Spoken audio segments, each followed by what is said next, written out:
সুপ্ৰভাত, good morning, নমস্কাৰ। প্ৰভুয়ে আমাক এই প্ৰভুৰ দিনত আকৌ এবাৰ একত্ৰিত কৰিলে। আমি ঈশ্বৰৰ দয়াত এতিয়ালৈকে কুশলে আছোঁ, সকলোৰ স্বাস্থ্য ঠিকেই দেখা পাইছোঁ। এই কৰোণা ছিজনত, কৰোণা কালত দেশৰ পৰিস্থিতি অৱশ্যে ভাল বুলি ক'ব নোৱাৰি। কৰোণা সংক্ৰমণ দিনত প্ৰায় 1 লাখ মানুহ হৈ আছে দিন। যোৱাকালি 97,000 মানুহ কৰোণা বেমাৰত সংক্ৰমণ হৈছে, ইনফেকশ্যন হৈছে। আৰু ভাৰতত প্ৰায় 47 লাখ ওপৰত পাই গৈছে, 47 লাখৰ ওপৰত কৰোণা বেমাৰী হোৱা। নিউজ চাইনে আপোনালোকে, খবৰ পায়নে? দেশৰ কা খবৰবিলাক জানেনে? এৰাউণ্ড 50 লাখ ধৰক, আৰু একদিনৰ ভিতৰত 50 লাখ কৰোণা বেমাৰী হ'ব গৈ আছে, হৈ গৈছে ইতিমধ্যে। আৰু আজিলৈকে 47 লাখৰ ওপৰত গ'ল, 48 লাখ। আৰু মৃত্যু প্ৰায় 80,000 ওপৰত পাৰ হ'ল। 80,000 এইটো জাষ্ট চৰকাৰী তথ্য মতে, কিন্তু যিটো বেচৰকাৰী তথ্য মতে ইয়াৰ দুগুণ হ'ব পাৰে। 1.5 লাখ মান মানুহ মৰিব পাৰে। কাৰণ কৰোণা হৈছে, ভাল পাইছে, ঘৰত পঠাই দিছে, 3 দিনৰ পাছত আকৌ উশাহ পোৱা নাই, অক্সিজেন পোৱা নাই, মানুহজন মৰিছে। সেইটো কৰোণা বুলি চৰকাৰে ধৰাই নাই, কিন্তু কৰোণাৰ কাৰণেই মৰিছে বোলে স্বাস্থ্যমন্ত্ৰীৰ মতে। তেওঁৰ মানে ঘৰত গৈছে, তেওঁ অক্সিজেন পোৱা নাই, কৰোণা হ'লে লাংছটো বেয়া হৈ যায়, হাওঁপাওঁটো বেয়া হৈ যায়, খাই দিলে ভাইৰাছে খাই পেলাই উশাহ লোৱা মেচিনটো, অক্সিজেন লোৱা মেচিনটো। সেইকাৰণে ঘৰত গৈ উশাহ ল'ব পৰা নাই, মানুহজন মৰিয়ে আছে, ঘৰত গৈ মৰি আছে। বহুত মানুহ হস্পিটেলত মৰাটোহে এতিয়া কৰোণা বেমাৰ বুলি ধৰি আছে। হস্পিটেলত মৰাই 80,000 পাৰ হ'ল, ঘৰত গৈ মৰা তাৰ সমানে সমানে। গতিকে 1 লাখৰ ওপৰত মানুহ মৰিছে ভাৰতৰ ইতিমধ্যে, সেইটো হিচাপত চালে। আৰু সংক্ৰমণ তেনেকুৱা। অসমতো যোৱাকালি যথেষ্ট মানুহ মৰিছে, 23 জনৰ ওপৰত মৰিছে। ডেইলি 23 জন 20 জন মানুহ মৰি আছে। তেনেকুৱা হাজাৰৰ ওচৰত অসমতো ইতিমধ্যে মানুহ মৃত্যু হৈছে। চৰকাৰী তথ্য মতে 400 ওপৰত পাৰ হৈছে। তাৰ ওপৰত ডাবল হ'ব পাৰে মৃত্যুটো, ৰিয়েল মৃত্যুটো। যি কি নহওক, কৰোণা কালত চলি আছোঁ। আমি সাৱধানতা অৱলম্বন কৰিবলৈ পাহৰি যোৱা উচিত নহয়। আমি যিটো সাৱধানতা ল'ব লাগে সেইখিনি ল'ব লাগে। সামাজিক দূৰত্ব আৰু মাস্ক পৰিধান নকৰাকৈ আপুনি নাযাব যিকোনো জেগাতেই। সামাজিক দূৰত্ব বজাই ৰাখিব, আপুনি বাচি যাব এই সময়খিনি। অন্তত ডিচেম্বৰ মাহলৈ কোনো আশা দেখা নাই। যিটো অক্সফৰ্ডৰ পৰা কৰোণা ভেকচিন বনাইছিলে, ইতিমধ্যে ফেইল হৈছে টেষ্টিঙত। এজন মানুহক টেষ্ট কৰা হৈছিলে আৰু প্ৰায় হ'বলৈ গৈ আছিলে ভেকচিন, কিন্তু টেষ্ট কৰাৰ পিছত তেওঁৰ কিবা বেমাৰী হৈ গ'ল মানুহজন, ইনজেকশ্যন মাৰাৰ পিছত। বহুত মানে চিৰিয়াছ বেমাৰী এতিয়া। সেইকাৰণে গোটেই ছিষ্টেমটোকে ইংলেণ্ডত, লণ্ডনত এতিয়া উঠাই দিলে। ভাইৰাছ ঔষধ বনাব নালাগে আৰু এতিয়া নোৱাৰিম আমি বনাব। এতিয়া নোৱাৰিছে, হাত দাঙিছে। লাষ্টত গৈ অক্টোবৰত হ'ব বুলি কৈছিলে, লাষ্টত গৈ এতিয়া ডিচেম্বৰ মাহলৈ আশা এটা কৰিছেগৈ। কিন্তু সেইটো 100% চিয়'ৰ নাই। ভেকচিন যে ইমান সোনকালে ঈশ্বৰে দিবনে নিদিব মানুহক বনাবলৈ, আমাৰ হাতত নাই। যি কি নহওক, প্ৰাৰ্থনা কৰোঁ। মৰমীয়াল পবিত্ৰ পিতৃ, তোমাক আমি ধন্যবাদ কৰিছোঁ। পূৰ্বে আমি যেতিয়া তোমাৰ আগত তোমাক চিনি নোপোৱাকৈ এই পৃথিৱীত পাপত লিপ্ত আছিলোঁ, পাপৰ লগত সম্পৰ্কৰে পাপী জীৱন কৰিছিলোঁ। প্ৰকৃততে আমি দুষ্ট আৰু বেয়া মানুহ হয় তোমাৰ আগত, আৰু আমি তেনেকুৱাই লোক আছিলোঁ। কিন্তু তুমি আমাক উদ্ধাৰ কৰিবলৈ, তুমি আমাক প্ৰেম কৰিবলৈ, আমাৰ পাপৰ সমস্যা সমাধা কৰিবলৈ 2000 বছৰ আগত এই পৃথিৱীত আহিছিলা। কিন্তু তুমি আমাক মৰম কৰে, তুমি আমাক প্ৰেম কৰে, কিন্তু আমি বহুতেই তোমাক চিনি নাপাওঁ আৰু বহুতেই তোমাৰ ওচৰলৈ আহিবলৈ ইচ্ছা নকৰোঁ। প্ৰভু, আমাক যি তুমি মৃত্যুবৰণেৰে আমাৰ পাপৰ ভাৰ তুমি দিলা, যি মৃত্যু তুমি এবাৰে ভোগ কৰিলা,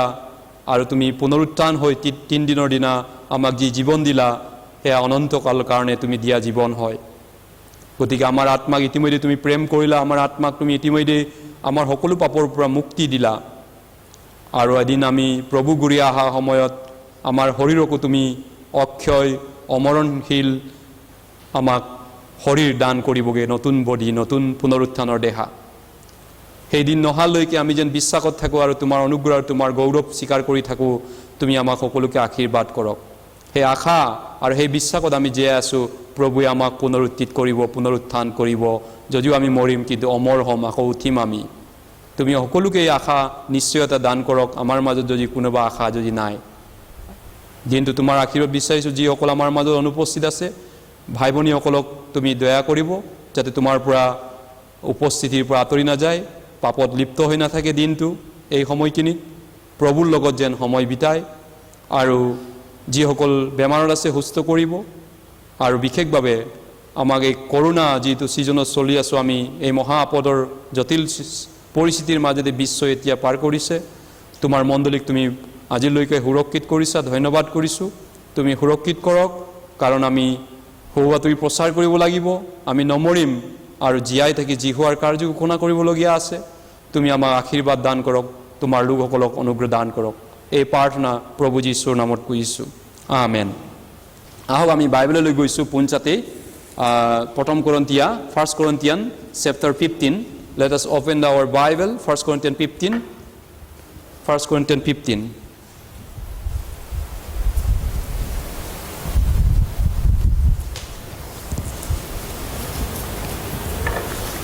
1 Corinthians 15, প্ৰথম কৰিন্থিয়া 15 অধ্যায়।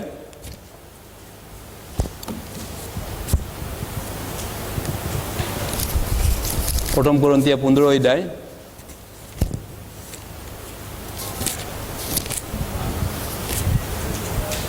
প্ৰথম কৰিন্থিয়া 15 অধ্যায়।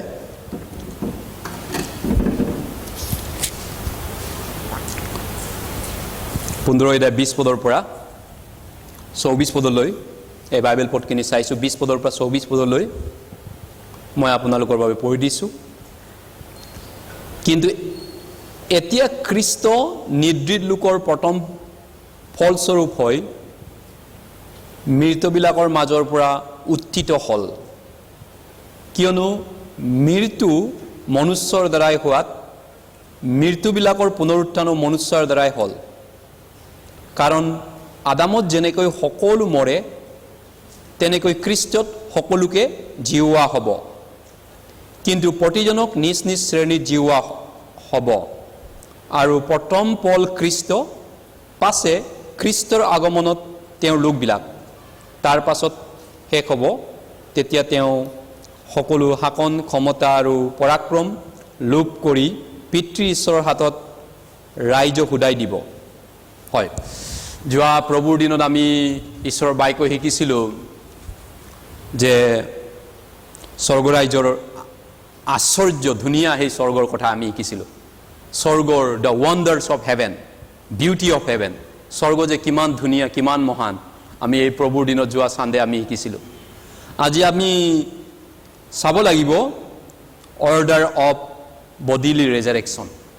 শৰীৰৰ যিটো পুনৰুত্থান আছে, শৰীৰবিলাক যেনেকৈ তুলিবগৈ, নিজ নিজ শ্ৰেণীত জীওৱা হ'ব। নিজৰ নিজৰ ক্লাছত মানুহক দেহাৰ পালৰ পৰা আকৌ তুলি অনা হ'ব,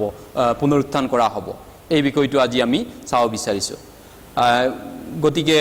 প্ৰথম কৰিন্থিয়া 15 অধ্যায় আপোনালোকে জানে, এই অধ্যায়টোক কি বুলি কয়? পুনৰুত্থানৰ অধ্যায় বুলি কয়, চেপ্টাৰ অফ ৰেজাৰেকশ্যন বুলি কয়। গতিকে পুনৰুত্থান মানে, মন কৰিব, পুনৰুত্থান মানে আত্মাটো জি উঠাটো নহয়। আত্মা, মৰা আত্মাটো জি উঠাটো পুনৰুত্থান বুলি নকয়। মৰা আত্মা জি উঠাটোক পুনৰ জন্ম বুলি কয়, নতুন জন্ম বুলি কয়, বৰ্ণ এগেইন বুলি কয়, চেলভেশ্যন বুলি কয়, পৰিত্ৰাণ বুলি কয়, অনন্ত জীৱন পোৱা বুলি কয়। কিন্তু পুনৰুত্থান মানে কি বুজি পায়নে আপোনালোকে? পুনৰুত্থান মানে যিটো ৰেজাৰেকশ্যন বুলি কয়, সেইটো হৈছে নতুন এই দেহাটো, এই বডিটো খতম হোৱাৰ পিছত, গেলি নাইকিয়া হোৱাৰ পিছত নতুন এটা বডি পোৱাটো, সেই নতুন এটা জীৱন পোৱাটো, নতুন পুনৰ সৃষ্টি হোৱাটো, দেহাটো সৃষ্টি হোৱাটো, নতুন দেহা পোৱাটোক ৰেজাৰেকশ্যন বুলি কয়, পুনৰুত্থান বুলি কয়। গতিকে আত্মা নতুন জন্ম পোৱাটোক সেইটো পুনৰুত্থান বুলি নকয়। বহুতে হয়তো পুনৰুত্থান আৰু বৰ্ণ এগেইন, চেলভেশ্যনৰ মাজত পাৰ্থক্যটো হয়তো আমাৰ কনফিউজ হ'ব পাৰে। যি কি নহওক, আমি প্ৰথম কৰিন্থিয়া 15 অধ্যায় যদি চাওঁ, ইয়াত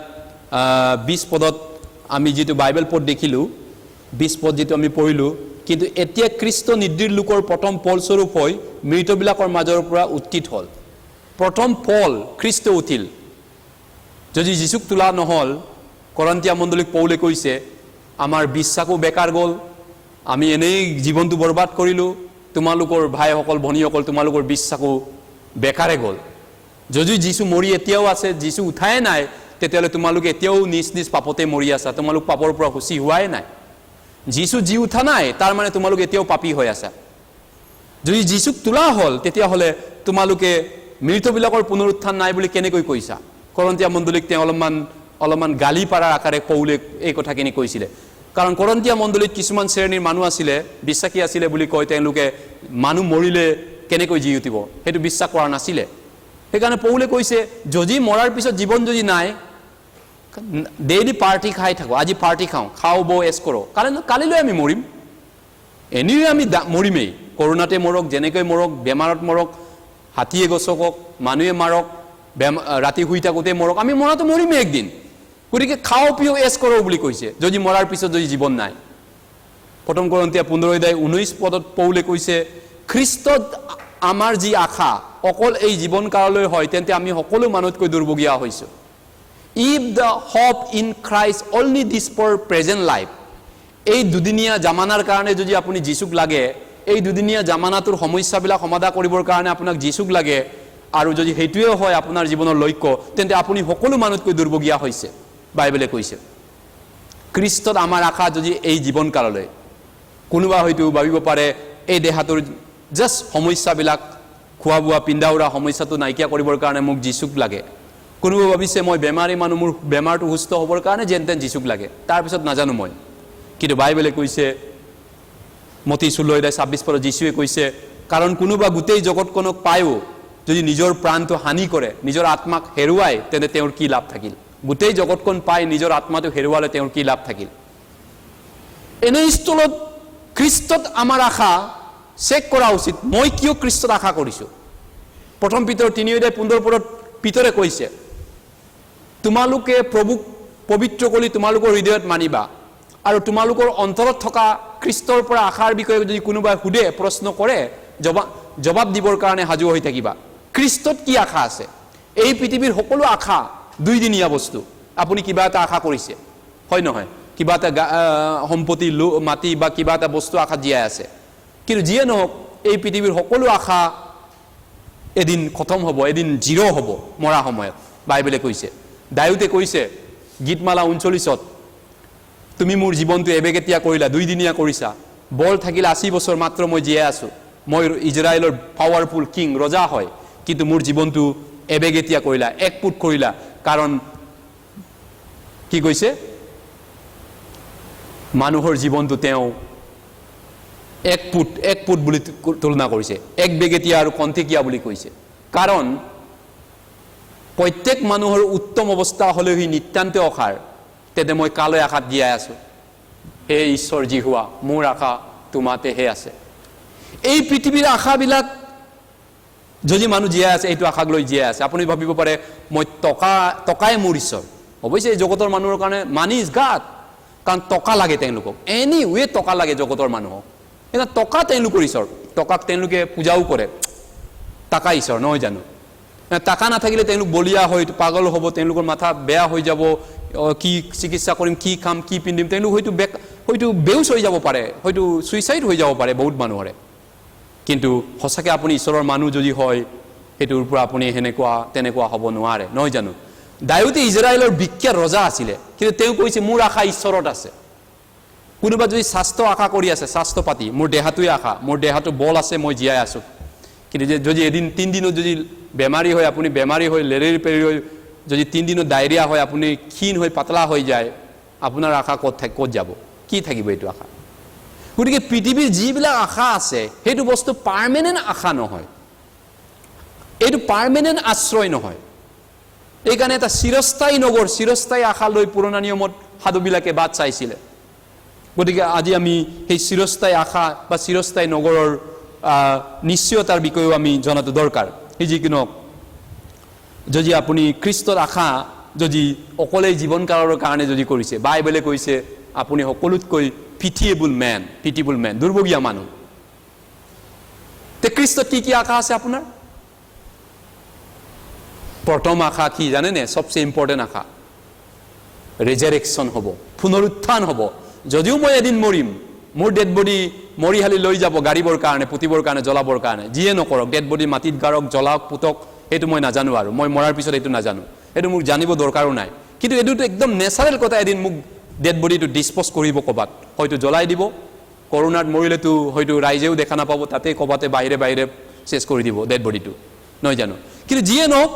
মোৰ যেনেকৈ মৃত্যু নহওক মোৰ ডেড বডি মাছে খাওক হাতীয়ে গছকক কোনোবাই জন্তুৱে খাই পেলাওক কিন্তু মোৰ পুনৰুত্থান হ'ব যদি মই নতুন জন্ম পোৱা বৰ্ণ এগেইন খ্ৰীষ্টিয়ান হয় সেইটো এক সবচে ইম্পৰ্টেন্ট আশা আৰু সেই আশা যদি নাই বাকি সব বেলুন আপোনাৰ বেলুন শূন্য যেনেকৈ বেলুন আকাশত উৰি থাকে ৰং বিৰং ধুনীয়া হয় কিয় উৰি আছে তাত এয়াৰ আছে হাৱা আছে হাৱা যেতিয়ালৈকে থাকে বেলুনে ধুনীয়া হৈ ৰং পোহৰ দিব কিন্তু হাৱা নাথাকিলে ইয়াত ধাপধুপ কৰি পৰিপিনি নাইকিয়া হৈ যাব এই পৃথিৱীৰ বস্তুটো আশাটো তেনেকুৱা বাইবেলে কৈছে গতিকে আপোনাৰ কিবা এটা ভ্যালুএবল আশা আছে নেকি হে যি কি নহওক প্ৰথম কৰিন্থিয়া 15 অধ্যায় 3-4 পদত কৈছে যে শাস্ত্ৰ অনুসাৰে খ্ৰীষ্টে আমাৰ পাপৰ নিমিত্তে মৰিল আৰু শাস্ত্ৰ অনুসাৰে তেওঁক মৈদাম দিয়া হ'ল মৰিয়ালিলৈ খবৰ দিয়া হ'ল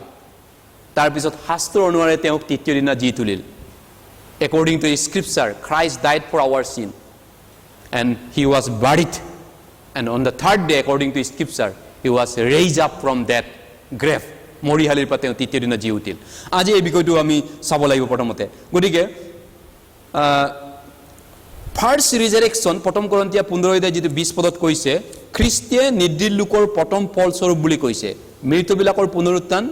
আৰু প্ৰথম ফলস্বৰূপ বুলি ইয়াত কৈছে প্ৰথম ফল ইয়াৰ মিনিংটো কি বুজি পাইছেনে হয় আমি জানাটো দৰকাৰ অৰ্ডাৰ বডিলি ৰিজাৰেকশ্যন আজি বিষয়টো ফাৰ্স্ট ৰিজাৰেকশ্যন এটো কি আছিল হেতু আছিল যীশু খ্ৰীষ্টৰ পুনৰুত্থানটো যীশুৰ আত্মাটোৰ কথা কোৱা নাই যীশুৰ আত্মা ঈশ্বৰৰ আত্মা হেতু আত্মা মৰাই নাই নমৰে মৰাৰ পিছত কিন্তু তেওঁৰ 3 দিন পিছ যেটো শাস্ত্ৰৰ মতে তেওঁ মৰিল আৰু 3 দিনৰ পিছত তেওঁ জি উঠিল সেই জি উঠা বডি যেটো শৰীৰ সেই বডিটোৰ কথাটো কৈছে একাৰণে যীশুৱে জি উঠাৰ পিছত তেওঁ কি কৈছিল ইচ্ছাবিলাকক মোৰ হাত ভৰি চাই পিনি চোৱাচোন মই হে মোক ভূত প্ৰেত বুলি কিয় ভয় কৰিছা হয় তেওঁ এই কথা কৈছিল আমি চাব লাগিব এই বাইকখিনি তেওঁ জি উঠাৰ পিছত এটা বাইক কৈছে এটা কথা তেওঁলোক লোকত আছে 24 অধ্যায় যীশু ৰিজাৰেকশ্যন হোৱাৰ পিছত শিষ্যবিলাকক তেওঁ এই কথা দেখাইছিল তেওঁৰ বডিটো দেখাইছিলগে শৰীৰটো জি উঠা শৰীৰটো জোহন লুক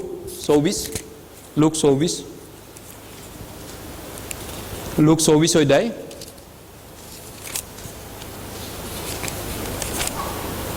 Luke 24 অধ্যায় 39 পদ Luke chapter 24 verse 39 actually Luke 24 অধ্যায় অলপ 2-3টা পদ মই অলপ পঢ়িছো 36 পদৰ পৰা পঢ়ি দিছো 36 to 43 লৈ মই পঢ়ি দিছো 36 পদৰ পৰা মই পঢ়িছো 43 পদলৈ Luke 24 অধ্যায় এইবোৰ কথা কওঁতেই তেওঁ নিজে তেওঁবিলাকৰ মাজত থিয় হৈ ক'লে তোমালোকৰ শান্তি হওক কিন্তু ভূত দেখিছো বুলি ভাবি তেওঁবিলাকে ভয়াতুৰ আৰু ত্ৰাগযুক্ত হ'ল তাতে তেওঁবিলাকক ক'লে তোমালোকৰ মনত কিয় উগুল তুগুল লাগিছে আৰু তোমালোকৰ অন্তৰত কি কাৰণত ভাবনা কৰিছা মোৰ হাত ভৰি চাই জ্ঞাত হোৱা যে মই হে মোক স্পৰ্শ কৰি চোৱা কিয়নো মোক যেনে দেখিছা মোক যেনে দেখিছা সেইদৰে আত্মাৰ হাড় আৰু মাংস নাই হয় তাৰ পিছত ইয়াকে কৈ তেওঁ নিজৰ হাত ভৰি তেওঁবিলাকক দেখুৱালে কিন্তু তেওঁবিলাকে আনন্দৰ কাৰণে তেতিয়াও অবিশ্বাস কৰি বিস্ময় মানি থাকোতে তেওঁবিলাকক ক'লে তোমালোকৰ ইয়াত কিবা খোৱা বস্তু আছেনে তাতে তেওঁবিলাকে তেওঁক এডুকৰ ভজা মাছ দিলে তেওঁ তাকে লৈ তেওঁবিলাকৰ আগতে খালে গতিকে যীশু জি উঠাৰ কথাটো এইখিনি পদত কৈছে যীশু শৰীৰৰ পৰা জি উঠাটো 3 দিনৰ পিছত শাস্ত্ৰ অনুসাৰে তেওঁ আমাৰ পাপৰ কাৰণে মৰিল বাইবেলে কৈছে আৰু শাস্ত্ৰৰ মতে তেওঁক মৈদাম দিয়া হ'ল আৰু শাস্ত্ৰৰ মতে তেওঁক তৃতীয় দিনা জি উঠিল শাস্ত্ৰ বুলি ক'লে অল টেষ্টামেণ্ট প্ৰফেচিৰ কথা কৈছে পুৰণা নিয়মৰ শাস্ত্ৰৰ ভৱিষ্যতবাণীৰ কথা কৈছে পুৰণা নিয়মত যীশুৱে যিটো ভৱিষ্যতবাণী কৰিছিলে তেওঁ আহিব মানৱ জাতিৰ পাপৰ কাৰণে ত্ৰাণ কৰিবলৈ এজন মানুহ আহিব আমাৰ ৰোগৰ বাৰ আমাৰ পাপৰ বাৰ বব এইটো যীশুৱে 53 অধ্যায়ত ভাৱবাণী কৰিছে যীশুৱে 7 অধ্যায় 14 পদত কুমাৰী গৰ্ভত তেওঁ জন্ম হ'ব ওপৰৰ পৰা আহিব স্বৰ্গৰ পৰা আহিব ঈশ্বৰ 9 অধ্যায়ত ঈশ্বৰে এদিন মানুহ ল'ব এইটো কথা কৈছিলে তাৰ পিছত গীতমালা 16ত কৈছিলে দায়ুতে ভাৱবাণী কৰিছিল তেওঁ মৰিব নোৱাৰে তেওঁ জি উঠিব লাগিব গীতমালা 16 8 পৰা 11 পদলৈ হয় এই কথা মতে যীশু আহিল আৰু মৰিল আৰু জি উঠিল তাৰ পিছত জি উঠা সময়ত তেওঁ প্ৰথম বাইকক কৈছিলে যে তোমালোকৰ শান্তি হওক শিষ্যবিলাকক কৈছিলে পিচ বি টু ইউ আসলতে তাৰ পিছত তেওঁলোকে ভয় খাইছে আমি ভূত দেখিলো নেকি তেতিয়া যীশুৱে কৈছে ভয় নাখাবা ভয় চিন্তা নকৰিবা তাৰ পিছত বিষয়টো হৈছে 39 পদটো মোৰ হাত ভৰি চাই জ্ঞাত হোৱা যে মইহে আসলতে যীশু জি উঠাৰ পিছত শিষ্যবিলাকেও চিনি পোৱাগে নাই এইজনে হয়নে কোন হয় এইটো আমাৰ লগৰ আমাৰ গুৰু এইটোৱে আছিল নে তাৰ পিছত তেওঁৰ হাত ভৰি দেখুৱাইছে চা কেনেকুৱা দেহাত তেওঁ জি উঠিছিল আপুনি কল্পনা কৰক কেনেকুৱা হাত আছে ভৰিটো কেনেকুৱা আছে স্বৰ্গীয় দেহাটো পাৰ্থিব দেহা স্বৰ্গীয় দেহা স্বৰ্গীয় দেহাত কেনেকুৱা হয় হাত ভৰিবিলাক তেওঁলোকে কৈছে তেওঁ কৈছে হাত ভৰি চাই চোৱা তাৰ পিছত মোক টাচ কৰা কৈছে মোক স্পৰ্শ কৰি চোৱা কিয়নো মোক যেনেকৈ দেখিছা সেইদৰে আত্মাৰ হাড় মাংস নাই আত্মা হাড় মাংস নাই কিন্তু মোৰ আছে কৈছে তাৰ মানে মই আত্মাত উঠা নাই এই বাইবেল পঢ়ি বুজিবলৈ অলপ কঠিন যেন লাগে বহুতৰ কাৰণে মোক যেনেকৈ দেখিছা আত্মাৰ হাড় মাংস নাই বহুতে ভাবে যে যীশু আত্মাত উঠিছে নহয় আত্মা অশৰীৰ হয় আত্মাৰ হাড়ি মাংস নাথাকে বডি নাথাকে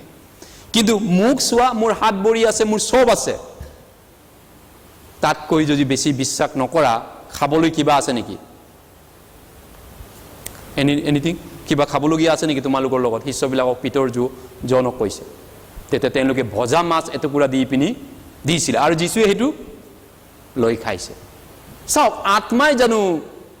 ভোজন কৰিব পাৰে আত্মাই জানো খাব পাৰে শৰীৰেহে খায় স্বৰ্গীয় দেহাত খানাও খাব পাৰে আত্মাই একো খাব নোৱাৰে আপুনি জানে আত্মাক পিণ্ড দিছে যোৱা দেওবাৰে মই কৈছিলোঁ পিণ্ড দিয়ে মানুহে 10 দিনৰ মূৰত দহা কাজ হয়নে 10 দিনত দহা দিলে সেইদিনাখন ব্ৰহ্মপুত্ৰ নদীত ধুনীয়া ধুনীয়া বস্তু নদীত পেলাই দিছে এনেই তাতকৈ গৰীব মানুহ খাবলগীয়াবিলাক খালে বেছি ভাল আছিলে মৰা মানুহৰ নামত দিয়াতকৈ যি কি নহওক তেওঁলোকে দি দিছে এইটো 11 দিনত খাজ কিন্তু আত্মাই একো নাখায় আপুনি মই জানো ভালকে কিন্তু স্বৰ্গত যেতিয়া আমি যাম প্ৰকাশিত বাক্য 22 অধ্যায়ত কৈছে আমি 12 মাহ 12 বছৰ জীৱন বৃক্ষৰ ফল আমি ভোজন কৰিম তত আত্মিক দেহাত আমি খানাও খাম যেনেকৈ এডেন বাৰীত জীৱন বৃক্ষৰ ফল আদামে খাব নাপালে আমি যীশুৰ যোগেদি এইটো খাব পালোগে কিন্তু বাস্তৱিকতে সঁচাই আমি জীৱন বৃক্ষৰ ফল খাবলৈ হ'লে আমাৰ এটা বডি লাগিব দেহা কিন্তু একজেক্টলি এনেকুৱা দুদিনীয়া পাত দেহা নহয় তেজ মাংসৰ দেহা নহয় আন এটা দেহা আন এটা বডিত যীশু উঠিছিলে এইকাৰণে চা মোৰ বডিটো চা বুলি কৈছিলে তেওঁলোকে ভয় কৰি সন্দেহ কৰি এইবিলাক নকৰি যাই কিনে যীশুক মাছ টুকুৰা দিলে যীশুৱে ভোজন কৰি খালে গতিকে যীশু বডিৰ পৰা জি উঠিছিল মোৰ বিষয়টো হৈছে যীশুৱে শৰীৰে উঠিছিলে তেওঁক আত্মাৰ প্ৰথম ফল বুলি কিয় কোৱা হয় এইটো প্ৰশ্ন এতিয়া যীশু জি উঠাৰ আগতে মানুহ জি উঠা নাছিল নেকি পৃথিৱীত যীশু খ্ৰীষ্ট যেতিয়া ৰেজাৰেকশ্যন হৈছিলে প্ৰথম ইষ্টাৰ দিনাখন প্ৰথম ইষ্টাৰ ছানডে প্ৰথম পুনৰুত্থান দিনাখন first history of Easter Sunday যীশু যেতিয়া জি উঠিছিল তাৰ আগত মানুহ মৰাৰ পৰা জি উঠা নাছিল নেকি ঈশ্বৰে জি উঠিছে কিন্তু যীশু খ্ৰীষ্টটো কিয় প্ৰথম ফল বুলি কৈছে মৰাবিলাকৰ মাজত কাৰণটো জনা উচিত আগত যিমান মানুহ ঈশ্বৰে মৰাৰ পৰা জি উঠিছে আত্মাতহে দেহাত কাকো জি উঠা নাই আজিলৈকে এজনকো বডিলি ৰেজাৰেকশ্যন হোৱা নাই শৰীৰটো মৰাৰ পিছত নতুন বডি এটাকো পোৱা নাই আজিলৈকে যীশু জি উঠাৰ দিনালৈকে ফাৰ্ষ্ট পৃথিৱীত মৰাৰ পৰা বডি সহ জি উঠা মানুহজন জিজাছ ক্ৰাইষ্ট হয় হিষ্টৰীত বাইবেলৰ মতে সেইকাৰণে প্ৰথম ফ্ৰুট বুলি কৈছে আত্মাৰ প্ৰথম ফ্ৰুট এইকাৰণে উইথ বডিলি মৰিয়ালিৰ পৰা জি উঠা মানুহজন জিজাছ ক্ৰাইষ্ট হয় যীশু খ্ৰীষ্ট হয় বাইবেলে কৈছে প্ৰথম ফল উইথ বডি শৰীৰে হু হৰিৰে তেওঁ মৰিয়ালৰ পৰা জি উঠিছিল এই কাৰণে তেওঁ আৰু সেই বডিত কেতিয়াও নমৰে এইটো গ্লোৰিফিকেশ্যন বডি বুলি কয় গৌৰৱান্বিত দেহা স্বৰ্গীয় দেহা এইটো দেহাত এৰোপ্লেনৰ দৰে এতিয়া আমেৰিকা বিশ্ব উৰিব পাৰে গৈ পাব পাৰে স্বৰ্গদূত এঞ্জেলতকৈ এইটো ওপৰত আছে সেই বডিটো গতিকে সেই দেহাটো যীশুৱে পালে এতিয়া সেইকাৰণে তেওঁ মৃত্যুৱে ৰাজত্ব কৰিব নোৱাৰে ৰোমিয়া যদি চাই ৰোমিয়া 6:9 কৈছে এই কথাটো যীশু যেতিয়া জি উঠিল তেওঁ কি দেহাত উঠিল আৰু তেওঁক মৃত্যুৱে কেতিয়াও ৰাজত্ব কৰিব নোৱাৰে ৰোমিয়া 6:9 Romans chapter 6 verse 9 Romans chapter 6 verse 9 ৰোমিয়া 6:9 ৰোমিয়া 6:9 Romans chapter 6 verse 9 6:9 কিয়নো মৃতবিলাকৰ মাজৰ পৰা তোলা যি খ্ৰীষ্ট তেওঁ আৰু কেতিয়াও নমৰে তেওঁৰ ওপৰত মৃত্যুৱে আৰু প্ৰভুত্ব নকৰে ইয়াক আমি জানো মানে কিয় তেওঁ নমৰে কেতিয়াও এইটো দেহাত হলেতো লাজাৰে উঠিছিল 4 দিন পিছত এইটো বডিটো হয় নে নহয় কিন্তু লাজাৰ আকৌ পিছত মৰি গল গম পাইনে লাজাৰ নাই এই পৃথিৱীৰ দেহাটো এতিয়া লাজাৰক যীশুৱে জি তুলিছিলে আৰু এগৰাকী ছোৱালীক জি তুলিছিলে কিন্তু এইবিলাক পিছত বুঢ়া বুঢ়ী হৈ বেমাৰ হৈ আকৌ মৰি থাকিলে কিন্তু যীশু কেতিয়াও কোনো কালে নমৰে আকৌ কিয় কাৰণ সেই মানুহবিলাকক এনেকুৱা বডি দিছিলে লাজাৰক এনেকুৱা বডিয়ে দিছিলেগে তেজ আৰু মংসৰ বডি কিন্তু যীশু এনেকা বডিত উঠা নাই তেওঁ স্বৰ্গীয় গ্লোৰিফিকেশ্যন বডি বুলি কয় প্ৰতাপ আৰু মহিমাৰে বৰা এইটো ঈশ্বৰৰ এটা পাৱাৰ হয় এইটো ঈশ্বৰে বনাব পাৰে তেনেকুৱা এটা এই পৃথিৱীটো কিমান বস্তু মানুহে সায়েন্টিষ্টে বনাইছে ধুনীয়া এৰোপ্লেন বনাইছে ধুনীয়া ধুনীয়া জেগা বনাইছে পৃথিৱীত বিজ্ঞানে কি বনাব নোৱাৰে ৰবট বনাইছে ৰকেট বনাইছে পৃথিৱীত বহুত মানুহে বনাব পৰা বহুত মূল্যৱান বস্তু আছে ভ্যালুয়েবল বস্তু আছে তেনে গোটেই পৃথিৱীক বনোৱা মানুহ সকলো বুদ্ধিক দিওঁতা এজন মালিকে তেনেকুৱা এটা বডি মানুহক দিব নোৱাৰে শৰীৰ বনাব নোৱাৰে পৃথিৱীটো মূল্যৱান বস্তু বনোৱা মানুহক যিজনে বনাইছে হয় সেইজন ঈশ্বৰে এতিয়া যীশুক যিটো বডিত উঠিছে সেই বডিত নমৰা বডি দিলেগে তেওঁ কেতিয়াও মৃত্যু নোহোৱা বডি সেই কাৰণে তেওঁ প্ৰথম পল কলছিয়া 1:18 কৈছে তেওঁ প্ৰথম জাত বুলি কৈছে মৃত্যুবিলাকৰ ফাৰ্স্ট প্ৰথম জাত he should be the superior first বুলি কৈছে তেওঁ প্ৰথম অগ্ৰগণ্য নাম্বাৰ 1 কৈছে কিয় নাম্বাৰ 1 সেই কথাটো জনা উচিত কলছিয়া চেপ্টাৰ 1 ভাৰ্স 18 কলছিয়া 1:18 কৈছে প্ৰথম বুলি কৈছে first he is the first ৰেজাৰেকশ্যনৰ ভিতৰত 18 পদ আৰু তেৱেই মৃত্যুবিলাকৰ তেৱেই মণ্ডলী ৰূপ শৰীৰৰ মূৰ সকলো বিষয়ত তেওঁ যেন অগ্ৰগণ্য হয় এই কাৰণে তেওঁ আদি আৰু মৃত্যুবিলাকৰ মাজৰ পৰা প্ৰথম জাত অগ্ৰগণ্য he should be the priority first প্ৰথম গতিকে প্ৰথম কাক চান্সটো দিম হয় কোনোবা এজনক গুৰুত্ব দিয়া হয় প্ৰথম বুলি কিন্তু জিজাছ ক্ৰাইষ্টটো ফাৰ্স্ট অগ্ৰগণ্য আৰু মৃত্যুবিলাকৰ মাজৰ প্ৰথম জাতটো এইটো 2 নম্বৰ জাত না 3 নম্বৰ জাত প্ৰথম জাত জিজাছ ক্ৰাইষ্ট হয় কিয় আগত মানুহ মৰাৰ পৰা বহুত মানুহ জি উঠিছে পৃথিৱীত মই ক'লো ইতিমধ্যে যীশু জি উঠিছিল পৌলে জি উঠাইছিলে কিন্তু বাকীবিলাক দেহাত এনেকুৱা আমাৰ দৰে তেজ মাংসত উঠিলেগে কিন্তু স্বৰ্গীয় দেহাত যি মৰাৰ পৰা মৰিয়ালিৰ পৰা ডাইৰেক্ট জি উঠা স্বৰ্গীয় দেহাত জি উঠা প্ৰথম মানুহ ব্যক্তিজন জিজাছ ক্ৰাইষ্ট হয় যীশু খ্ৰীষ্ট হয় এইকাৰণে তেওঁৱেই আদি আৰু অন্ত মই মৰিলো আৰু হেকললৈ চিৰকাল জীয়াই আছো তেওঁ প্ৰাকৃত বাক্য 1:18 কৈছে মই আদি আৰু অন্ত প্ৰাকৃত বাক্য 1:18 যদি চাই ৰেভেলেশ্যন চেপ্টাৰ 1:18 তেওঁ নিজক সাক্ষ্য দিছেগে যে মই আলফা আৰু ওমেগা মই first I am the beginning and the last and I died and rose up আৰু চিৰকাল মই জীয়াই আছো ৰেভেলেশ্যন চেপ্টাৰ 1 ভাৰ্স 18 কৈছে 1:18 তেওঁ কৈছে আমি অৰ্ডাৰ অফ ৰেজাৰেকশ্যন চাই আছো প্ৰথম ৰেজাৰেকশ্যন চাই আছো পুনৰুত্থান বডিলি পুনৰুত্থানৰ শ্ৰেণীবিলাক চাই আছো নিজ শ্ৰেণী প্ৰথম শ্ৰেণীটো জিজাছ ক্ৰাইষ্ট হয় ফাৰ্স্ট ক্লাছ জি উঠাটো জিজাছ ক্ৰাইষ্ট হয় ফাৰ্স্টটো মোৰ শৰীৰতে জি উঠাটো প্ৰাকৃত বাক্য 1:18 মই প্ৰথম আৰু শেষ আৰু জীয়াই থকা জনা মই মৃত্যু হলো আৰু চোৱা অনন্ত কাললৈকে জীয়াই আছো আৰু মৃত্যুৰো পৰলোকৰো চাবিবোৰ মোৰ হাতত আছে হয় তেওঁ কৈছে হয় আমেন মই প্ৰথম আৰু শেষ শেষ মানে আৰু নাই মই প্ৰথম আৰু এভৰিথিং ময়ে মৰাৰ পৰা জি উঠাটো আৰু মই মৰিলোঁ আৰু জীয়াই আছোঁ আৰু হত হ'লো চোৱা অনন্তকাল জীয়াই আছোঁ সেই অনন্তকাল জীয়াই থকা বডিটোক কৈছে শৰীৰটো যীশু জি উঠিল যীশু প্ৰথম জি উঠাটো এইকাৰণে প্ৰথম কৰিন্থিয়া 15 অধ্যায় আমি যেটো পঢ়িলোঁ সেইটো মৃতবিলাকৰ প্ৰথম জাতৰ কথাটো পাইছোঁ সেইটো চাইছোঁ তাৰপিছত যীশু আমি প্ৰথম কৰিন্থিয়া 15 লৈ গৈছোঁ আকৌ এবাৰ আমি সেকেন্ড ক্লাছ কাক তুলিবগে প্ৰথমটো যীশুৱে মৰাৰ পৰা জি উঠালে ঈশ্বৰে প্ৰথমত যীশুক তুলিলে এই পৃথিৱীৰ ইতিহাসত হিষ্টৰী মানৱ জাতিৰ ইতিহাসত এই পৃথিৱীত এই আৰ্ট প্লেনেটত বা এই বিশ্ব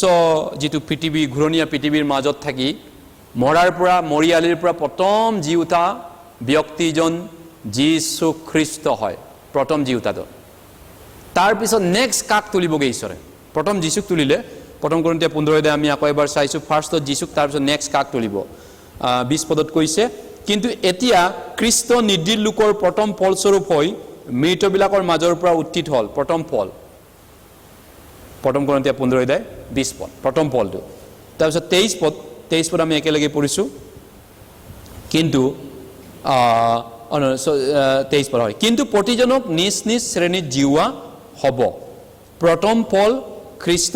পাছে খ্ৰীষ্টৰ আগমনত তেওঁৰ লোকবিলাক গতিকে নিজ নিজ শ্ৰেণী কোন শ্ৰেণীত পৰিছাহে প্ৰথম দ্বিতীয় শ্ৰেণী তৃতীয় শ্ৰেণী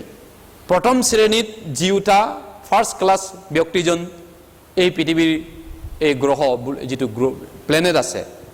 এই বিশ্বৰ যেটো গ্ৰহ আছে প্ৰথম ব্যক্তিজন যীশু হয় মৰিহালিৰ পৰা হু শৰীৰে মৰাৰ পিছত জি উঠাজন বাইবেলে কৈছে ঈশ্বৰে তেওঁক ফাৰ্ষ্ট তুলিলে কিন্তু অকল যীশুকে তুলিব নেকি বাকি সব মানুহ গেলি নাইকিয়া হ'ব নেকি নহয় নহয় তেনেকা নহয় 22 পদত কৈছে 21 পদত কৈছে কিয়নো মৃত্যু মনুষ্যৰ দ্বাৰাই হোৱাত মৃতবিলাকৰ জি উঠাও মনুষ্যৰ দ্বাৰাই হ'ব লাগিব গতিকে মানুহ মানে আদামে মৃত্যু আনিলে আদম মানে মনুষ্য ফাৰ্ষ্ট মেন আৰু জিজাছ ক্ৰাইষ্ট সেকেন্ড মেন এইকাৰণে মৃত্যু মনুষ্যৰ দ্বাৰা আহিল আৰু যীশু খ্ৰীষ্ট ঈশ্বৰৰূপী মানুহ হয় আৰু তেওঁ মৃত্যুক দূৰ কৰিব লাগিব সেইকাৰণে মানুহৰ দ্বাৰাই হেতু দূৰ কৰিলেগে তাৰ পিছত 22 পদত কৈছে কাৰণ আদমত যেনেকৈ সকলো মৰে তেনেকৈ খ্ৰীষ্টত সকলোকে জীওৱা হ'ব ইয়াতে আপুনি মন দিব বিষয়টো আজি এইটোৱে সকলোকে জীওৱা হ'ব পৃথিৱীত যিমান মনুষ্য আছে গৰু ছাগলীৰ বাহিৰে এনিমেল বিচ নো বাইবেলে কৈছে তেওঁলোক মৰাৰ পিছত তললৈ যায় গ্ৰেপত শিউলত তেওঁলোকক মৰিব মাটিত গাড়িব কুকুৰ মেকুৰী গৰু ছাগল খবৰস্থান দিয়াৰ পিছত তেওঁলোকৰ একো নাথাকে উপদেশক 3:11 পদত কৈছে মনুষ্যৰ জীৱাত্মাৰ বিষয়ে হলে ওপৰলৈ যায় পহুৰ জীৱাত্মাৰ বিষয়ে হলে তললৈ যায় তাৰ মানে তেওঁলোক মৰিলে যতে ততে পুতি পেলালে তেওঁলোক গল গৰু ছাগল দামুৰি সামৰি বা গৰু মেকুৰী যিয়ে নহওক কিন্তু মানুহ পুতিলেও আমি পিণ্ড দি পুৰুকে হুঁৰিবলগীয়া হয় কাৰণ মানুহৰ আত্মা ওপৰলৈ যায় বাইবেলে কৈছে আপোনাৰ বিবেকেও কৈছে নহয়নে হয় গতিকে এতিয়া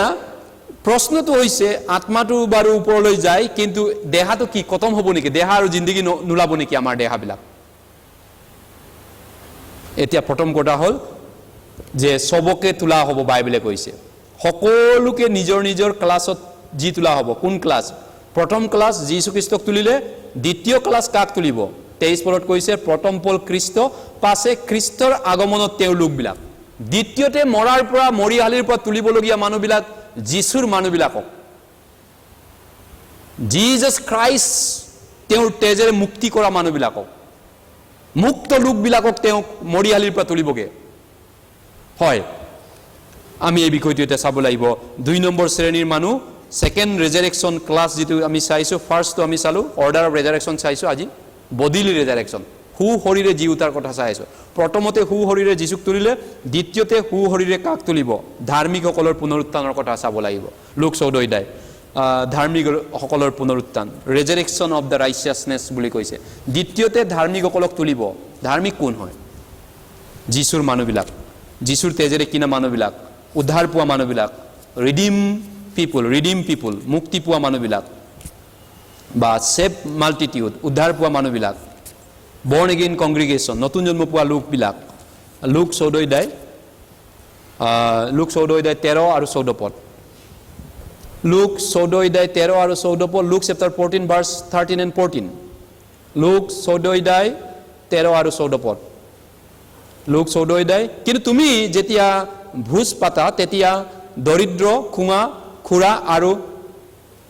অন্ধ এইবিলাকক মাতিবা 14 পদ একেলগে পঢ়ো তাতে তোমাক প্ৰতিদান দিবলৈ তেওঁবিলাকৰ একো নোহোৱাত তুমি ধন্য হবা কিয়নো ধাৰ্মিকসকলৰ পুনৰুত্থানত তোমাক প্ৰতিদান দিয়া হ'ব যীশু খ্ৰীষ্টই কৈছে ধাৰ্মিকসকলৰ পুনৰুত্থান হ'ব যীশু খ্ৰীষ্ট অকল পুনৰুত্থান নহয় অকল যীশুৱে হু শৰীৰে মৰিয়ালিৰ পৰা জি উঠি স্বৰ্গত যোৱা নাই যা অকল নাযায় ধাৰ্মিক সকলো যাব যীশুৰ তেজেৰে কিনা মুক্তি কৰা তেওঁ ক্ৰুচত মৰি গজাল মাৰি কষ্টৰে বহুত ত্যাগেৰে কষ্টৰে কিনা মানুহবিলাকক তেওঁ কোনো পধ্যেই মৰিয়ালিত এৰি থৈ নাযায় মৰিয়ালিত পেলাই থৈ নাযায় জিন্দগী পুৰুকে পুৰুকে মৰিয়ালিৰ পৰা তুলিবগে সেইটো মোৰ আশা ফাৰ্ষ্ট আশা বেলেগ ক'ত আশা পাব এইটো আপুনি বেলেগ কি আশা এইটো আপোনাৰ তুলনা কৰিব কি বস্তুৰ লগত এইটো ৰিজাব মৰিয়ালিৰ পৰা মোক ঈশ্বৰে এদিন তুলি নতুন দেহা দিব কি বস্তুৰ লগত সেইটো আপুনি আপোচ কৰিব কি বস্তুৰ লগত আপুনি বিনিময় কৰিব সেই আশাৰ লগত মৰিয়ালিৰ পৰা ঈশ্বৰে মোক তুলিবগে হয় সেইটো পুনৰুত্থান ধাৰ্মিকসকলৰ পুনৰুত্থান সেই আশাৰ কাৰণে মই পৌলে কৈছে মই ইমানখিনিলৈ সহ্য কৰি আছো আৰু সেই আশা মোৰ আছে ধাৰ্মিকবিলাকৰ পুনৰুত্থান এইকাৰণে জোহন 5 অধ্যায় আমি যোৱা প্ৰভুৰ দিনা চাইছিলোঁ 28 পদত যীশুৱে কৈছে 28 আৰু 29 পদ জোহন 5 অধ্যায় যি সময়ত মৈদামত থকা মৰিয়ালিত থকা মৰা মানুহবিলাকে ঈশ্বৰৰ পুত্ৰৰ মাত শুনিব সেই সময়ত ধাৰ্মিকবিলাকে একবিধে জীৱনৰ পুনৰুত্থানলৈ উঠিব লাগিব আনবিধে দণ্ডাজ্ঞাৰ পুনৰুত্থানলৈ উঠিব লাগিব দুষ্টবিলাকে সৎকৰ্ম কৰাবিলাকে জীৱনৰ পুনৰুত্থানলৈ উঠিব নতুন জন্ম পোৱাবিলাক আৰু যিবিলাক দুষ্টবিলাক নতুন জন্ম নোপোৱাবিলাক অনন্ত দণ্ডৰ কাৰণে উঠিব লাগিব বডি দেহাটো উঠিব লাগিব দেহা দুইবিধে উঠিব লাগিব মৰিয়ালিৰ এদিন যীশুৱে মাতিবলৈ আহিব মৰিয়ালিত থকাবিলাকক যিমান মানুহ মৰে চবেই মৰিয়ালিত যিমান মানুহ জমা হৈ আছে সেইবিলাকক তুলিব লাগিবগে গতিকে এই যে যীশু অহা সময়ত যেতিয়া মানুহ উঠিবগে সেই মৰা উঠা মানুহবিলাক কোন উঠিবগে মণ্ডলী যুগৰ যিমান সাধুবিলাক আছে the saint of the church age and the saint of the old testament times মণ্ডলী যুগটো এতিয়া চলি আছে নহয়নে পেণ্টিকষ্টেল দিনাৰ পৰা 50 দিনীয়া পৰ্বত পাচনি কৰ্ম 2 অধ্যায়ত মণ্ডলী স্থাপন হ'ল আজিলৈকে মণ্ডলী চলি আছে এইকাৰণে যীশু ঘূৰি অহা নাই মণ্ডলীক টাইম দিয়া হৈছে সৌবাতৰি প্ৰচাৰ কৰিবলৈ ডিউটি আছে এতিয়া শেষ হোৱা নাই ডিউটি আৰু সেই মণ্ডলী যিমান যুগত সাধুবিলাক মৰিলে সেই সকলোবিলাকক প্ৰথমতে সেইবিলাক সেই যীশু জি উঠা ধাৰ্মিকৰ মাজত সেই শ্ৰেণীটো এটা আছে 2 নম্বৰ শ্ৰেণী আছে পুৰণা নিয়মৰ মুচি আব্ৰাম দাউদ ইছহাক জাকব তেনেকুৱা সাধুবিলাক দ্য অল্ড টেষ্টামেণ্ট চেইণ্ট এই দুইবিধ মানুহ একেলগে যীশুৱে একেলগে গোটেই সৰ্বকালৰ সাধুবিলাকক একেলগে তুলিব দানিয়েল 12:2 পদত কৈছে পৃথিৱীৰ ধূলিত হোৱা আটাইলোকে হাৰ পাব কেতবিলাক অনন্ত লাজ আৰু ঘিনৰ নিমিত্তে হাৰ পাব কেতবিলাক অনন্ত জীৱনৰ কাৰণে হাৰ পাব হয় সেই হাৰ পোৱাটো আত্মাৰ হাৰ পোৱাৰ কথা কোৱা নাই ধূলিৰ পৰা উঠিব মৰি হালিৰ পৰা তুলিবগে এইটো মৰাশটো উঠাবগে এই মাটিৰ দেহাটো কিন্তু এনেকুৱা মাটিৰ দেহাত নবনাই কেতিয়া বৰ্তমান মাটিৰ দেহাত বনালে নহয়নে এডেনবাৰী আদি পুস্তক 2 অধ্যায়ত কি কৈছে 7 পদত ঈশ্বৰে মাটিৰ ধূলিৰে মানুহ নিৰ্মাণ কৰি তাৰ নাকত ফু কৰি প্ৰাণবায়ু সুমুৱাই দিলে তাতে মানুহ জীয়া প্ৰাণী হ'ল কিন্তু যেতিয়া ঈশ্বৰে আকৌ সেকেন্ড লাইফ দিবগে মানুহক তেতিয়া এনেকুৱা মাটিৰ দেহাত নবনায় 2 দিনীয়া মাটিৰ কাৰবাৰ নকৰে কাৰণ এইটো আদি পুস্তক 3 অধ্যায়ত পাপ কৰাৰ পিছত হাও পালে ঈশ্বৰে হাও দিলে এই বডিটো নহয়নে হাও দিলে গতিকে ঈশ্বৰে ইয়াৰ পৰা মুক্তি কৰিব লাগিব গতিকে এইটো এটা গৌৰৱৰ দিন হ'ব যেতিয়া নতুন জন্ম পোৱা খ্ৰীষ্টিয়ানবিলাকক যীশুৱে ঘূৰি আহিব আৰু এই পুনৰুত্থানৰ দিনাখন ঘূৰি আহি পিনি সু শৰীৰে তেওঁ জি তুলিব গৌৰৱান্বিত দেহাটো দিব আৰু এটা বহুত মহান দিন হ'ব যেতিয়া মোৰ মৰিয়ালিৰ দেহা মোৰ আত্মা একেলগে জইন কৰিবগে মোৰ মৰিয়ালিত মৰি থকা ডেড বডিটো হয়তো মাটি হৈ ইমানমান আছে ক'ৰবাত টোপোলা হৈ অকণমান এক মুঠিমান হ'ল আৰু সেই মাটি দুকৰ তাৰ পৰা নতুন দেহা বনাব যেটোকে আগতে মাটিৰে বনাইছিলে বডিটো কিন্তু সেই মাটিৰে নবনাই সেই মাটিৰ পৰা তেওঁ নতুন বডি বনাব বনাই পিনি তেওঁ যেনেকৈ ভাঙা চিঙাবিলাককো বুটলি পিনি ভাঙি পিনি ইয়াৰ পৰা কিনি পিনি ধুনীয়া ধুনীয়া বস্তু আকৌ বিক্ৰী কৰিব আহে, আমি আকৌ কিনি লওঁগৈ সেইটো পেলনীয়া বস্তু জাবৰৰ পৰা। ঠিক তেনেকৈ এই পেলনীয়া আমাৰ ডেড বডিৰ পৰা নতুন তেওঁ বডি বনাবগৈ। এইটো ঈশ্বৰৰ পাৱাৰ। ঈশ্বৰে বিশ্বক শূন্যৰ পৰা সৃষ্টি কৰিছে, একো নোহোৱাৰ পৰা, আৰু তেওঁ ইউনাইটেড কৰিব। মোৰ আত্মা আৰু মোৰ দেহাটো মৰা দিনাখন যিটো পৃথক হৈছিলে, যোৱা চানডে চাইছিলোঁ, মৰা মানে কি? আত্মাবিহীন শৰীৰ মৰা। আত্মাটো পৃথক কৰাটোকে কয় দেহাৰ পৰা, সেইটোকে কয় ডেথ, মৃত্যু, জাকবত কৈছে। গতিকে মই যেতিয়া মৰিম, মোৰ আত্মা ঈশ্বৰ থকা জেগালৈ যাব, মোৰ দেহাটো মৰিয়ালিত থাকিব। যীশু ঘূৰি নহালৈ মই বাট চাই থাকিব লাগিব, নহয়নে? বাট চাই থাকিম, অপেক্ষা কৰি থাকিম। মোৰ আত্মা পৰম দেশত সুখত থাকিবই, কিন্তু মোৰ দেহাটো যে উঠা নাই, মোৰ দেহাটোলৈ মই অপেক্ষা কৰিম। কেতিয়ালৈকে? যীশু অহা দিনটোলৈকে। যীশু আহি পিনি মোৰ দেহাটো উঠাব আৰু আত্মাটো জইন কৰি এক লগ কৰি স্বৰ্গীয় দেহা বনাব। সু শৰীৰে মই স্বৰ্গত যাম। এইটো ৰহস্য, বাইবেলৰ নিগুৰ তত্ত্ব, যিটো নেকি মানুহৰ কাণে বিশ্বাস নকৰে, মানুহৰ চকুতো নোসোমায়, কিন্তু ঈশ্বৰক প্ৰেম কৰাবিলাকৰ নিমিত্তে ঈশ্বৰে সকলো যুগুত কৰি থোৱা আছে ইতিমধ্যে, বাইবেলে কৈছে। গতিকে ফিলিপিয়া 3:20 পদতো কৈছে, 21 পদতো এই বিষয়টো, ফিলিপিয়া 3:21 পদ। সাধুবিলাকৰ কাৰণে প্ৰমিছ আছে, প্ৰমিছ নতুন নিয়মত। কি কি প্ৰমিছ আছে? আমাক নতুন দেহা দিয়া হ'ব। ফিলিপিয়ান চেপ্টাৰ 3। খ্ৰীষ্টত থকা আশাৰ বিষয়ে যদি কোনোবা বিচাৰ লয়, উত্তৰ দিবলৈ সাজু হৈ থাকিবা। কি কি আশা আছে আপোনাৰ খ্ৰীষ্টত? নতুন দেহা পাবলৈ আশা কৰিছেনে? নে অকলে জীৱনকাললৈ আপুনি আশা কৰি বিশ্বাস কৰিছে? এই দুদিনীয়া পৃথিৱীৰ কাৰণে মাত্ৰ। যি কি নহওক, ফিলিপিয়া 3:21 পদ আমি একেলগে পঢ়িছোঁ। ফিলিপিয়ান চেপ্টাৰ 3:21, 21 পদ। তেওঁ যি কাৰ্য সাধক গুণেৰে সকলোকে নিজৰ বশীভূত কৰিব পাৰে, তাৰ দৰে তেওঁ আমাৰ এই অৱস্থাৰ শৰীৰক ৰূপান্তৰ কৰি তেওঁৰ প্ৰতাপৰ শৰীৰৰ সমৰূপ কৰিব। সেইটো ৰূপান্তৰ কৰিব। যেনেকৈ ভাঙা চিঙাবিলাকে ৰূপান্তৰ কৰি পুৰণা গাড়ী, ইঞ্জিন, মটৰ চব লৈ পিনে আজিকালি চব ৰিচাইকেল কৰি, পুৰণা গেলা পচা পানীও, বিদেশত মই যেতিয়া গৈছিলোঁ, লেতেৰা পানীও তেওঁলোকে ৰিফাইন কৰি ধুনীয়া গা ধোৱা পানী কৰি দিব পাৰে। বিদেশত তেনেকুৱা ছিষ্টেম আছে। আপুনি এনে গুৱাহাটীত যিমান ড্ৰেইন ছিষ্টেম আছে, এনেকুৱা নহয় তেওঁলোকৰ। ড্ৰেইনৰ পৰা যিমান পানী ওলায়, তেওঁলোকে এইটো ৰিচাইকেল কৰি কৰি কৰি এটা পানী, গুৱাহাটী মহানগৰৰ নদী চহৰৰ মাজতে এটা ড্ৰেইন কানি দিছে, তলেদি ধুনীয়া পানী লাইট লগাই, সেইটো পানী বৈ গৈ গৈ গৈ ৰিচাইকেল কৰি কৰি এটা ধুনীয়া বগা নদীৰ দৰে বৈ গৈছে, জান জুৰিৰ দৰে।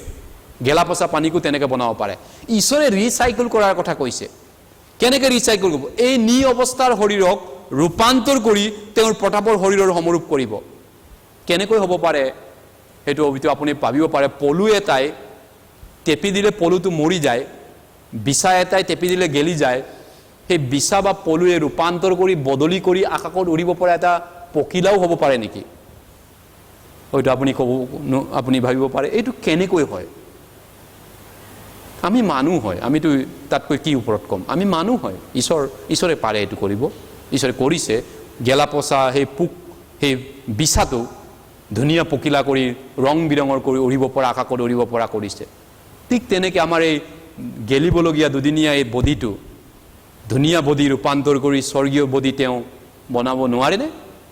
তেনেকুৱা বুলি ভাবে ঈশ্বৰক আপুনি? হয়, আমি জানো ঈশ্বৰে পাৰে কৰিব, সকলোকে কৰিব পাৰে। ইয়োবে কৈছে ঈশ্বৰৰ একো অসাধ্য নাই, with god everything is possible. গতিকে ঈশ্বৰে সেই দিনটোলৈ আমাক অপেক্ষা কৰিবলৈ দিব, মৰিশালিত, যেতিয়া আমি মৰি থাকিম বডিটো মৰি থাকিম, ডেড বডিটো, আৰু আত্মা পৰম দেশত যাব। কিন্তু যীশু যেতিয়া আহিব, তেতিয়া আমি পুনৰুত্থান হৈ যাম, আকাশলৈ সু শৰীৰে একেলগে উঠি যাব। গতিকে এই যিটো শৰীৰত উঠিব, অৱস্থাৰ শৰীৰক ৰূপান্তৰ কৰি তেওঁৰ গ্লৰিয়াছ বডিৰ দৰে কৰিব। এনেকুৱা শৰীৰ বনাব যিটো শৰীৰ ঈশ্বৰৰ ডাইৰেক্ট প্ৰেজেন্সত আমি থাকিব পৰা যোগ্যতা হ'ম। চুইটেড। আমি এতিয়া যদি স্বৰ্গত যাওঁ, এইটো বডিত স্বৰ্গত কেনেকৈ থাকিম? ইমান দুৰ্বল দেহা, আদামৰ পাপৰ কাৰণে হাও দিয়া দেহা, ঘনে ঘনে টয়লেট বাথৰুম যাবলৈ মন যায়, ভাগৰ লাগে, টোপনি লাগে, বিভিন্ন দুৰ্বলতা আছে এইটো বডিত। স্বৰ্গত গৈ আপুনি কি কৰিব? এইটো দেহাত শান্তিয়ে নাপাব, বিষ বেদনা হ'ব, কুচিলে বিষাব, অলপ টেপি দিলে দুখ পালে এনেকুৱা বিষাব। এইটো কি স্বৰ্গত? এইটো বডিত কেনেকৈ স্বৰ্গত গৈ আপুনি সুখত থাকিব? জ্বালাহে খাব এইটো বডিত স্বৰ্গত গ'লে। এইকাৰণে এনেকুৱা বডি দিব যিটো কোনো জ্বালা নাখায়, বিষ বেদনা নহয়, বেমাৰ আজাৰ নহয়, কষ্ট নহয়, গৰম ঠাণ্ডা অনুভৱ নকৰে এনেকুৱা এটা শৰীৰ যিটো নেকি গাড়ী মটৰ দৰকাৰ নাই পেট্ৰল ইঞ্জিনৰ দৰকাৰ নাই নিজেই ইঞ্জিন হৈ উৰিব পাৰে নামিব পাৰে খোজ কাঢ়িব পাৰে আকাশত স্বৰ্গত চবতে একেলগে চলিব পাৰে অনন্তকালৰ কাৰণে হেনেকুৱা সেই বডিটোকে দৰকাৰ হয় সেইটোকে ঈশ্বৰে দিবৰ কাৰণে আমাক সেই দিনটোলৈ অপেক্ষা কৰিবলৈ দিব মৰিয়ালিৰ ভিতৰত সেইকাৰণে ঈশ্বৰৰ ডাইৰেক্ট প্ৰেজেন্সত আমি সোমাম যিদিনাখন আমি প্ৰভুৰ মৰাৰ লগে লগে হয় সেই ঈশ্বৰৰ ডাইৰেক্ট প্ৰেজেন্সত থাকিব পৰা আমাক বডি দিব দ্বিতীয় কৰিন্থিয়া 5 অধ্যায় আমি চাওঁ 2 কৰিন্থিয়া 5 চেপ্টাৰ 5 ইয়াতো এই কথাখিনি কৈছে যে আমাক যিটো শৰীৰ দিয়া হ'ব সেইটো হয়তো আপুনি ভাবিব পাৰে কেনেকুৱা হ'ব পাৰে সেইটো হয় কেনেকুৱা হ'ব পাৰে কৰিন্থিয়া মণ্ডলী কৈছিলে মানুহ মৰিলে কেনেকৈ উঠিবহে মৰিয়ালিৰ পৰা কেনেকৈ উঠিবগে কিন্তু বাইবেলে কৈছে আমি চাওঁ দ্বিতীয় কৰিন্থিয়া 5 অধ্যায় 1 পদৰ পৰা 4 পদলৈ 2 কৰিন্থিয়া chapter 5 verse 1 to 5 স্বৰ্গ ৰাজ্যৰ আশা দ্বিতীয় কৰিন্থিয়া 5 অধ্যায় 2 কৰিন্থিয়া chapter 5 verse 1 to 4 কিয়নো আমি জানো যে আমাৰ এই তম্বুৰূপ পাৰ্থিব গড় যদি ভগ্ন হয় তেন্তে বিনা হাতে সজা ঈশ্বৰৰ পৰা হোৱা এক অনন্তকলীয়া ঘৰ স্বৰ্গত আছে কাৰণ আমি ইয়াৰ ভিতৰত কেখাই থাকি স্বৰ্গৰ পৰা হোৱা আমাৰ এই ঘৰ স্বৰূপ বস্ত্ৰৰে ঢকা হ'বলৈ বৰকৈ ইচ্ছা কৰিছোঁ বাস্তৱিকে তাৰে ঢকা হ'লে আমি উলংগ হৈ নপৰিম একে কথা আমি যে কেকাই আছো এই তম্বুত থাকি ভাৰগ্ৰস্ত হৈছোঁ কেকাই হৈ আছো কাৰণ আমি বিবস্ত্ৰ হ'বলৈ ইচ্ছা নকৰোঁ কিন্তু জীৱনৰ দ্বাৰাই যেন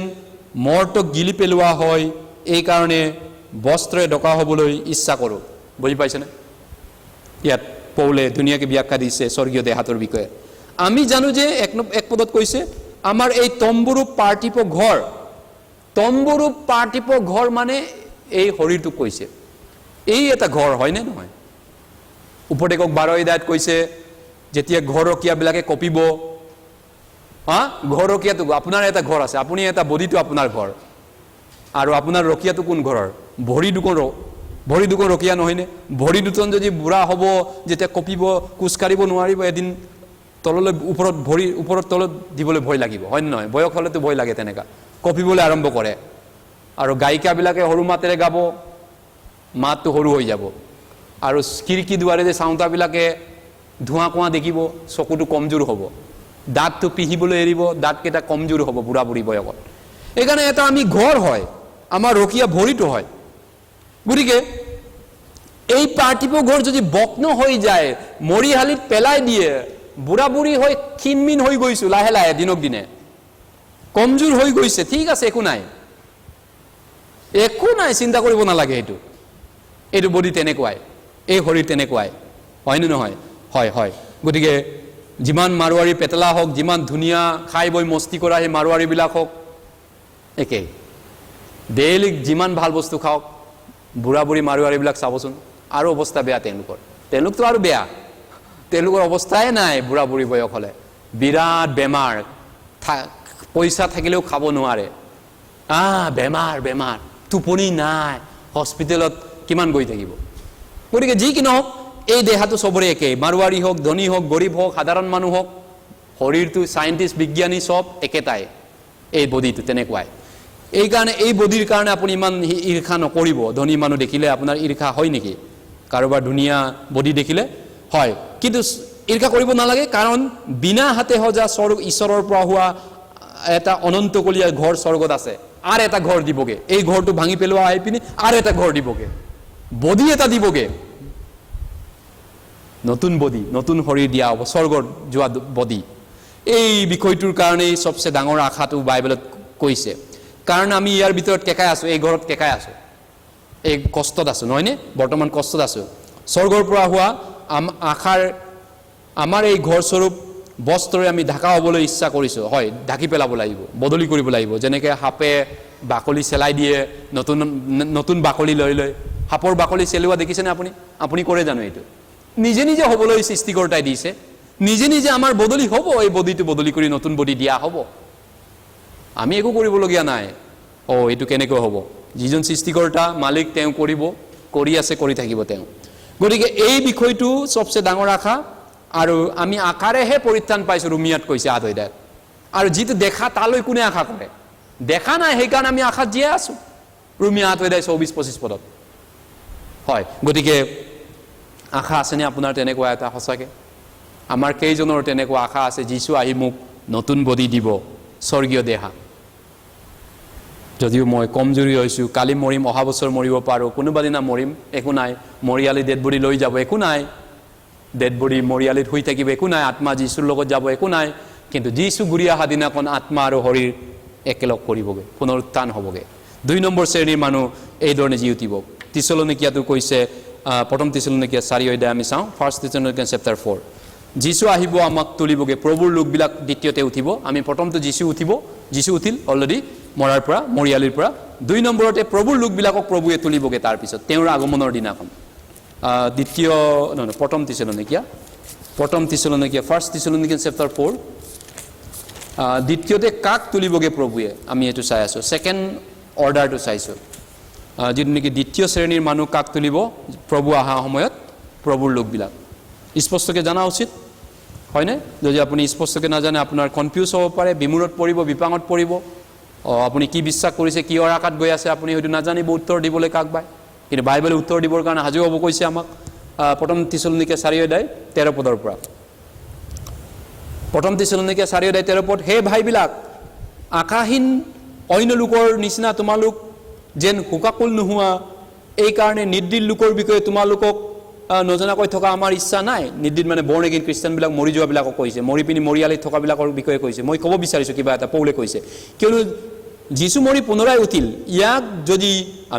আমি বিশ্বাস কৰোঁ তেন্তে জানো যে ঈশ্বৰে যীশুৰ আশ্ৰয়ত নিৰ্দিত হোৱাবিলাকক টোপনিত শুই থকাবিলাকক কৈছে মৰিয়ালিত থকাবিলাকক সেইদৰে তেওঁৰ লগত লৈ যাব এই কাৰণে প্ৰভুৰ বাইকৰ দ্বাৰাই আমি তোমালোকক এই কথা কৈছো যে আমি যিমান জীৱিত লোক প্ৰভুৰ আগমনলৈকে অৱশিষ্ট থাকিম আমি সেই নিৰ্দিত লোকবিলাকতকৈ কোনোমতে আগ নহম 16, 17, 18 পৰা একেলগে পঢ়িছো কাৰণ জয়দনী প্ৰধান স্বৰ্গদূতৰ মাত আৰু ঈশ্বৰৰ তুৰিবাদে সৈতে প্ৰভু নিজেই স্বৰ্গৰ পৰা নামি আহিব আৰু খ্ৰীষ্টৰ আশ্ৰয়ত মৰা লোকবিলাকেই প্ৰথমতে উঠিব পাছে আমি জীৱিত থকা অৱশিষ্ট লোকবিলাক আকাশত প্ৰভু লগ ল'বলৈ তেওঁবিলাকে সৈতে মেঘৰথত তুলি নিয়া হ'ব আৰু এইদৰে আমি সদায় প্ৰভুৰ সংগী হ'ম গতিকে এইবোৰ কথাৰ দৰে সান্তনা গতিকে আশাহীন মানুহ হপলেছ মানুহ এই জগতৰ মানুহ হপলেছ মানে তেওঁলোক হয়তো কিবা এটা বস্তুত আশাত জীয়াই থাকে সেই বস্তু নাপালে তেওঁলোক হয়তো আনকো মাৰ্ডাৰ কৰিব হয়তো নিজে মাৰ্ডাৰ হৈ যাব এই জগতৰ মানুহ তেনেকুৱা কিবা এটা লাগেই তেওঁলোকক নাপালে মৰিব হয় নহয় কিবা এটা আশাত জীয়াই আছে কিন্তু তেওঁলোকৰ দৰে খ্ৰীষ্টিয়ানক নহবা কৈছে হপলেছ মানুহবিলাকৰ দৰে পুৰণা নিয়মত কিছুমান সাধুবিলাকক হিংসৰ মুখত পেলাই দিছিলে হিংসই খাই পেলালে ৰোমানবিলাকে তেনেকৈ খ্ৰীষ্টিয়ানক বৰ্ণ এগেইন খ্ৰীষ্টিয়ানক খাবলৈ দিলে বডিটো তাতে কি হ'ল বডিটো খাই পেলালে নতুন বডি দিব ঈশ্বৰে এদিন ঈশ্বৰে এইকাৰণে একো নাই চিন্তা নকৰিবা কৈছে একো নাই সেইটো সৰু কথা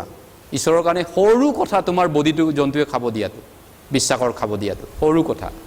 গতিকে সেই আশাহীন মানুহবিলাকৰ দৰে তোমালোক নহবা যীশু যদি মৰিৰ পৰা জি উঠিল তেতে যিমান যীশুৰ লগত মৰি পিনি মৰিয়ালিত শুই আছে বাইবেলত টোপনিত থকা বুলি কয় এই কাৰণে বৰ্ণ এগেইন খ্ৰীষ্টিয়ানে মৰাটোক মৰিলে বুলি নকয় আপুনি জানেনে স্লিপ টোপনিত থকা বুলি কয় জগাব লাগিব প্ৰভুৱে আহি জগাবগে এদিনাখন টোপনিত থকা মানে জিৰণিত যোৱা এই কাৰণে বৰ্ণ এগেইন খ্ৰীষ্টিয়ান সাধু যদি আজি মৰে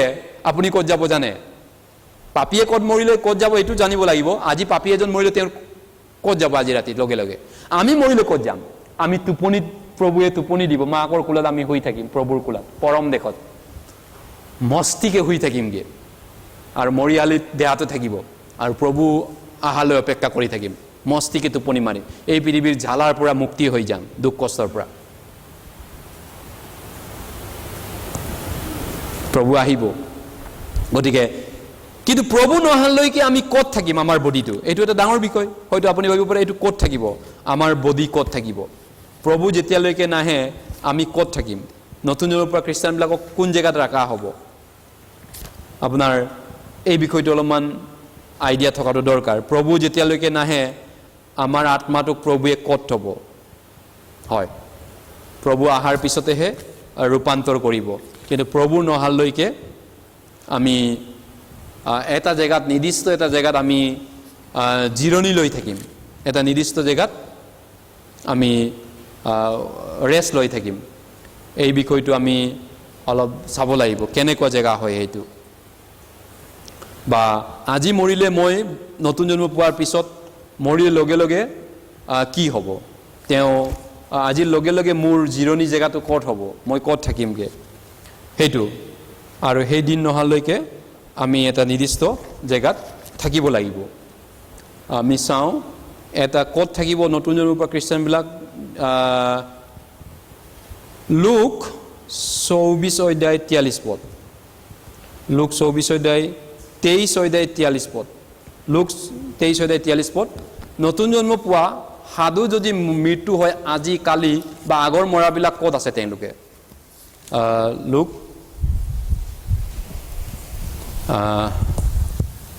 23 অধ্যায় লুক 23 অধ্যায় 43 পদ মৃত্যুৰ লগে লগে সাধুবিলাক বৰ্ণ এগেইন খ্ৰীষ্টানবিলাক কলৈ যায় বাইবেলে কি কয় আপুনি শুনিছে চাগে কিন্তু শুনিলেও হয়তো আপুনি কোনোবা উত্তৰ দিলে প্ৰশ্ন সুধিলে আপোনাৰ হাতৰ উত্তৰ নাই চাগে আজিলৈকে আপোনাক যদি জগতৰ মানুহ নন বৰ্ণ এগেইন মানুহ অবিশ্বাসী মানুহ কিবা কুৱেশ্যন কৰিলে আপোনাৰ উত্তৰ নাই চাগে কিন্তু বাইবেলে কৈছে উত্তৰ দিবলৈ উত্তৰ ৰাখিবা নিজৰ অন্তৰত জিবাত মুখত এটা উত্তৰ আছে 23 অধ্যায় 43 পদত বৰ্ণ এগেইন খ্ৰীষ্টান মৰিলে ক'ত যাব যীশুৱে তেওঁক ক'লে মই তোমাক স্বৰূপকৈ কম তুমি আজিয়েই পৰম দেশত মোৰ সংগী হ'বা তুমি আজিয়েই কালি নহয় অহা বছৰ নহয় আজিয়েই এতিয়াই পৰম দেশ কেনেকুৱা প্যাৰাডাইজ ইংৰাজীত কয় প্যাৰাডাইজ where is paradise দ্বিতীয় কৰিন্থীয়া 12 অধ্যায়ত পৌলে কৈছেগে এই পৰম দেশটো তৃতীয় স্বৰ্গ বুলি কৈছে প্ৰথম স্বৰ্গ আকাশটো দেখা পোৱাটো আকাশটো তাৰ ওপৰৰ গ্যালাক্সিটো দ্বিতীয় স্বৰ্গ সৌৰজাগতিক সিস্টেমটো তাৰ ওপৰত যেটো প্যাৰাডাইজ আছে তৃতীয় স্বৰ্গ পৌলে তাত গৈ পিনি আইছেগে আৰু সেই পৰম দেশত জিৰণি লৈ আপোনাক পটোৱা হ'ব বা আগৰ কালৰ যিবিলাক আদুবিলাক ক'ত আছে মুছিঙতে এতিয়া পৰম দেশত আছে পৌল ক'ত আছে পিতৰ ক'ত আছে মাৰিয়াম আকিলা পিস্কিলা ক'ত আছে জাকুব এন্ড্ৰিও তুমা পুৰণা নিয়মৰ সাধু হওক নতুন নিয়মৰ সাধু হওক মৰিলে তেওঁলোক পৰম দেশত মস্তি কৰি আৰামত ৰেষ্টত থাকিব বা আজি আপোনাৰ মৃত্যু হ'লেও আজি লগে লগে আজি আপুনি পৰম দেশত আত্মাটো যাব আৰু বডিটো ক'ত যাব বডিটো মৰিয়ালিত যাব থৈ দিব তাত যেতিয়ালৈকে যীশু ঘূৰি নাহে তাতে থাকিব এইটো ছাই হৈ যাওক মাটি হৈ যাওক কিন্তু যীশু ঘূৰি অহা দিনাখন বডিটো আৰু আত্মাটো একলগ কৰি দিব তাৰ পিছত পুনৰুত্থান বুলি কয় সেইটো পুনৰ উঠিব পুনৰুত্থান জি উঠা এই বিষয়টো বাইবেলত সবচে ধন্য আশা এইকাৰণে নতুন জন্ম খ্ৰীষ্টানবিলাকে যেতিয়া মৰিব তেওঁৰ বডিটো তেওঁৰ আত্মা লগে লগে শৰীৰৰ পৰা যাত্ৰা কৰিব কলৈ যাব লগে লগে আজি মৰিলে আপোনাৰ আত্মা আপোনাৰ বডিৰ পৰা ওলাই যাব depart from your body your spirit will depart from your physical body উপদেশক 12 অধ্যায় 7 পদত কৈছে ধুলি আগৰ দৰে মাটিত লীন নৌ হওঁতে আৰু ঈশ্বৰে দিয়া আত্মা তেওঁলৈ উলটি নৌ যাওঁতে ঈশ্বৰে দিয়া আত্মা তেওঁলৈ উলটি যাবগে এইকাৰণে ভয় খাব নালাগে নতুন জন্ম পোৱা খ্ৰীষ্টানে কি হ'ব মৰিলে মোৰ কি হওঁ কি খাম কি পিন্ধিম মৰি যাম নেকি সুইচাইডে কৰিম নেকি ক'বও নাপায় সেইটো ভাবিবও নাপায় নতুন জন্ম পোৱা যদি ঈশ্বৰৰ সন্তান হয় তেনেকা কথা ভাবিবও নাপায় মুখেৰে ক'বও নাপায় কাৰণ ঈশ্বৰে দিয়া আত্মা ঈশ্বৰৰ ঘৰলৈ ঘূৰি যাব ঈশ্বৰৰ তালৈ আপুনি ঘূৰি যাব জিৰণি লৈ শান্তি লৈ কি বডিটো তেনেহ'লে জিন্দগী পেলাই দিম নেকি মৰিয়ালে পেলাই নথয় ঈশ্বৰে কৈছে কাৰণ আপোনাক কিনা হৈছে ইমান দামত কিনা হৈছে ঈশ্বৰৰ একমাত্ৰ পুত্ৰ তেজেৰে দি কিনা হৈছে হয় আপুনি পেলাই নিদিব দামী বস্তু এটা পৃথিৱীত ডায়মণ্ড বা সোণৰ হীৰা বা আপুনি মূল্যৱান বস্তু এটা কিনিলে আপুনি কোটি টকাত লাখ টকাত সম্পত্তি কিনে আপুনি পেলাই নথব আপুনি সম্ভালি ৰাখিব যীশুৱে আমাক সম্ভালিব ঈশ্বৰে সম্ভালিব আমাক শৰীৰকো কিনিছে মূল্যৰে কিনা হৈছে কৰিন্থিয়াত কৈছে এই কাৰণে আমি মৰাৰ লগে লগে প্ৰভুত মৰাবিলাক জিৰণিত থাকিব উপদেশ গীত পৰাকিত বাক্য 14 অধ্যায় 13 পদতো কৈছে যিবিলাকে প্ৰভুত মৰিব তেওঁলোকে সাংঘাতিক জিৰণিত থাকিবলৈ পাব বহুত শান্তিময় জেগা এটাত লগে লগে থাকিব দিয়া হ'ব পৰাকিত বাক্য কিমান কলো 14 অধ্যায় 13 পদ Revelation chapter 14 verse 13 আপোনাৰ যদি উত্তৰ যদি ক্লিয়াৰ নহয় আপুনি অবিশ্বাসী মানুহক কেনেকৈ আনবিলিভাৰক কেনেকৈ কেতিয়াবা আপুনি প্ৰচাৰ কৰিব হয়নে উত্তৰ ক্লিয়াৰ হোৱা উচিত এই কাৰণে মই এইখিনি কথা আপোনাক দহাই দহাই ক'বলগীয়া হৈছে কাৰণ সবচে ডাঙৰ আশা সেইটো হয় আমাৰ বাকি আশা এই পৃথিৱীৰ আশাটোতো হয়তো পৃথিৱীত থাকি যাব কিন্তু মৰাৰ পিছত একো কাম নাই কিন্তু যাই নহওক আমি জীৱনময় আশাৰ কাৰণে পৰিত্ৰাণ পাইছোঁ পিতৰত কোৱাৰ দৰে প্ৰথম পিতৰ 1 অধ্যায়ত কোৱাৰ দৰে 13 পদ চাওঁ ৰেভিলেশ্যন 14:13 14 অধ্যায় 13 পদ 14 অধ্যায় 13 পদত কৈছে পৰাকিত বাক্য 14 অধ্যায় 13 পদ পাছে মই আকাশী বাণী শুনিলোঁ লিখা এতিয়াৰ পৰা যিবিলাকে প্ৰভুত মৰে সেই মৃতবিলাক ধন্য হয় আত্মাই কৈছে তেওঁবিলাকে নিজ নিজ পৰিশ্ৰমৰ পৰা জিৰণি পাব হয় কিয়নো তেওঁবিলাকৰ কৰ্ম তেওঁবিলাকৰ অনুগামী হ'ব তেওঁবিলাকে নিজ নিজ কৰ্মৰ পৰা জিৰণি পাব তাৰ মানে জিৰণি হোৱা জেগা হয় এইটো জিৰণি ঠাই সুখৰ ঠাই মই যোৱাবাৰ সানডে এটাও কৈছিলোঁ ট্ৰেইন ডিপাৰ্টমেণ্ট যেটা ট্ৰেইনৰ ডিপাৰ্টমেণ্ট আছে ইয়াৰ পৰা জুনাইলৈ গৈছোঁ মই ট্ৰেইনত যিমান ষ্টেচন আছে চাই আছোঁ ইয়াৰ পৰা তিনচুকীয়া গৈছোঁ যিমান ষ্টেচন আছে ট্ৰেইনৰ অফিচাৰবিলাক first class second class officer থাকে first class officer rest room থাকে বিভিন্ন জেগাত লখিমপুৰত চাইছোঁ ইফালে মৰিয়নিত চাইছোঁ তিতাবৰত চাইছোঁ অফিচাৰবিলাকে দিনটো পৰিশ্ৰম কৰাৰ পিছত ধুনীয়া এচি ৰুম এটা ধুনীয়াকৈ চাফা কৰি একদম ফাৰ্ষ্ট ক্লাছ লগোৱা চগোৱা কৰ্মচাৰী লগাই ৰাখে তেওঁলোকক জিৰণি বৰ কষ্ট কৰাৰ পিছত ইঞ্জিনিয়াৰবিলাক জিৰণিত থাকেগৈ ঠিক তেনেকৈ আমি 70-80 বছৰ বৰ্ণ এগেইন খ্ৰীষ্টানে যিমান পৰিশ্ৰম কৰিম তাৰপিছত আমাক জিৰণিলৈ দিয়া হ'ব মৰাৰ লগে লগে আৰু তাৰপিছত যীশু আহোঁতে আমাক সুশৰীৰে তুলি নিয়া হ'বগৈ সেইটো ৰেপচাৰ বুলি কয় দ্বিতীয় আগমন বুলি কয় আৰু সেই ৰেপচাৰটোৱে হৈছে শৰীৰটোক জি তোলাটো সেইকাৰণে গুড ফ্ৰাইডে দিনাখনৰ প্ৰথম যিটো ফাৰ্ষ্ট ছানডে আমি পালোঁ শুকুৰ শনি দেওবাৰ সেইটো পুনৰুত্থান বুলি কয় আমি নহয় জানো সেই পুনৰুত্থানটো যীশু জি উঠা হয় সেই যীশু যেনেকৈ জি উঠিল আমাক এদিনাখন মৰিয়ালিৰ পৰা জি উঠাব হয় তেনেহ'লে কিহৰ কাৰণে আমি ইমান ভয়াতুৰ হ'বলগীয়া আছে কিহৰ কাৰণে আমি ইমান চিন্তা কৰিবলগীয়া আছে কিহৰ কাৰণে ইমান ব্যাকুল হ'বলগীয়া আছে এইটো যদি গ্ৰান্তি আছে আপোনাৰ জীৱনত সঁচাকৈ চিয়ৰ আছে পাক্কা আছেনে তেনেকুৱা বিশ্বাস পৌলে কৈছে মোৰ দৃঢ় বিশ্বাস আছে পাক্কা আছে মোৰ সেইকাৰণে বিশ্বাস যদি তেনেকুৱা হয় আপোনাৰ যোগেদি আনেও এনেকুৱা বিশ্বাস পোৱাটো প্ৰয়োজন আছে হয় নতুন জন্ম খ্ৰীষ্টানৰ সবচে ডাঙৰ আশা সেইটো হয় সেই আশা আছে আপোনাৰ বেলেগ ক'ত আশা পাব এনেকুৱা আশা নদী পাৰে কেতিয়াবা কয় আনবিলাকে নহয় জানো গৰুৰ নেচত দৌৰিব লাগিব সাপে আছে তাত নদীত পিছলা খাব পাৰে গৰুৰ নেচটো পানীত ডুবি আত্মাটো মৰি যাব পাৰে এই ধৰণৰ বিভিন্ন মানে বেবেৰিং বাং কথাহে আপুনি আন ধৰ্মবিলাকত পাব কিন্তু কোনো গ্ৰান্তি নাই কোনো নিশ্চয়তা নাই কোনো সাইন্টিফিক প্ৰুফ নাই কিন্তু যাই নহওক বাইবেলে 100% গ্ৰান্তি দিছে বিশ্বৰ সকলো মানুহ তোলা হ'ব তেন্তে 3 নম্বৰ কোনে উঠিবগৈ লাষ্ট বিষয়টো আমি চাম 3 নম্বৰ যিটো নেকি মুক্তি কি কয় ৰেজাৰেকশ্যন পুনৰুত্থান এইটোৱে চাবলৈ গৈ আছোঁ আমি এতিয়ালৈকে যীশু আৰু যীশুৰ মানুহবিলাকৰ পুনৰুত্থানটো চালোঁ এতিয়া থাৰ্ড যিটো ৰেজাৰেকশ্যন তৃতীয় শ্ৰেণীৰ পুনৰুত্থানটো আমি চাব লাগিব যিটো নেকি এইটো কি বুলি কয় order of resurrection bodily resurrection the resurrection of the unsaved death at the end of the last উদ্ধাৰ নোপোৱা মুক্তি নোপোৱা মানুহ সমাজ এই গোটেই বিশ্বৰ দশা কি হ'ব তেনেহ'লে আপুনি মই উদ্ধাৰ পোৱাবিলাক যীশুৰ লগত আমাৰ মৰিয়ালিৰ পৰা তুলি নিব বাৰু তেওঁলোকেতো মৰিয়ালিত মৰি আছে উদ্ধাৰ নোপোৱা মানুহবিলাক জ্বলাই আছে পুতি আছে মাছে খাইছে কেতিয়াবা ছুইচাইড কৰি নিজেও কেৰাচিন ঢালিছে মৰিছে তেওঁলোকে ডেইলি ছুইচাইড নিউজ পাওঁ মই কেৰাচিন ঢালি বাথৰুমতে মৰিছে বোলে মানুহজন এনেকুৱাতো ঢেৰ নিউজ আছে তেওঁলোকৰ বডিটো কি হ'ব এতিয়া বা ক'ৰবাত নাও ডুবিছে কালিও নাও ডুবিছে মানুহ মৰিছে মাছ মাৰিব যাওঁতে মাছে খাই পেলালে বডি কিছুমান আগৰত তেওঁলোকৰ বডিবিলাক কি হ'ব প্ৰথম পৃথিৱীতে বাইবেলে কি কয় বাইবেলৰ উত্তৰ আছে আমি চাম প্ৰাকৃত বাক্য 20 অধ্যায় বাইবেলটো চাওঁ ঈশ্বৰৰ বাক্য যিহেতু বাইবেল 20 অধ্যায়ত কৈছে কি হ'ব এই জগতৰ পাপীবিলাকৰ অন্তিম দশা মৰিয়ালিত মৰাৰ পিছত তেওঁলোক কি ক'ত যাবগে কি হ'বগে তেওঁলোকো শৰীৰে উঠিব কৈছে নে তেওঁলোক নুঠিবই বডিত তেওঁলোকে বেলেগ তেওঁলোকে শৰীৰ নাপাব নেকি শৰীৰ পাব বাইবেলে কৈছে প্ৰাকৃত বাক্য 20 অধ্যায় 11 পদৰ পৰা 20 অধ্যায় 11 পদৰ পৰা ৰেভেলেশ্যন চেপ্টাৰ 20 ভাৰ্ছ 11 পাছে এখন ডাঙৰ বগা সিংহাসন আৰু তাৰ ওপৰত বহি থকা জনাক দেখিলো তেওঁৰ সন্মুখৰ পৰা পৃথিৱী আৰু আকাশমণ্ডল পলাই গ'ল এইবোৰৰ নিমিত্তে ঠাই আৰু পোৱা নগ'ল সেই সিংহাসনৰ আগত সৰুবৰ সকলো মৃত্যুবিলাকক থিয় হৈ থকা দেখিলো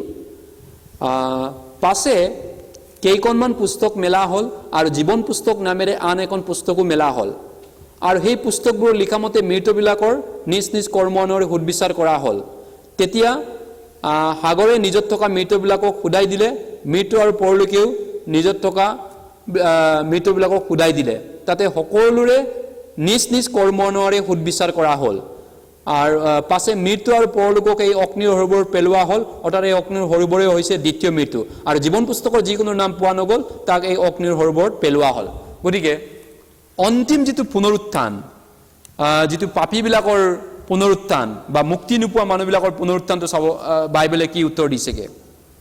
গতিকে তেওঁলোকক কেতিয়া তুলিবগে এইটো প্ৰশ্ন আপুনি যীশু অহা সময়ত তেওঁলোক নুতুলে কেতিয়া উঠিবগে তেওঁলোকে যিমান মুক্তি নোপোৱা কোটি কোটি বিলিয়ন বিলিয়ন মানুহ সব মৰিয়ালিত গৈ আছে আৰু এতিয়া জীয়াই থকাবিলাকো কালি পৰহি এদিন মৰি মৰি সবেই যাব মৰিয়ালি কোনেতো নাথাকে সদায় পৃথিৱীত বিল্ডিঙৰ ভিতৰত বা পজাঘৰত হ'লেও ভিক্ষাৰী হ'লেও সবেইতো মৰিয়ালিত যাব লাগিব লাষ্ট যেতিয়া গোটেই পৃথিৱীৰ এই মানুহবিলাকক ঈশ্বৰে এদিন খাৰা কৰিবগে শৰীৰে খাৰা কৰিব শৰীৰে খাৰা কৰাৰ পিছত কিহৰ কাৰণে কৰিব অল টাইম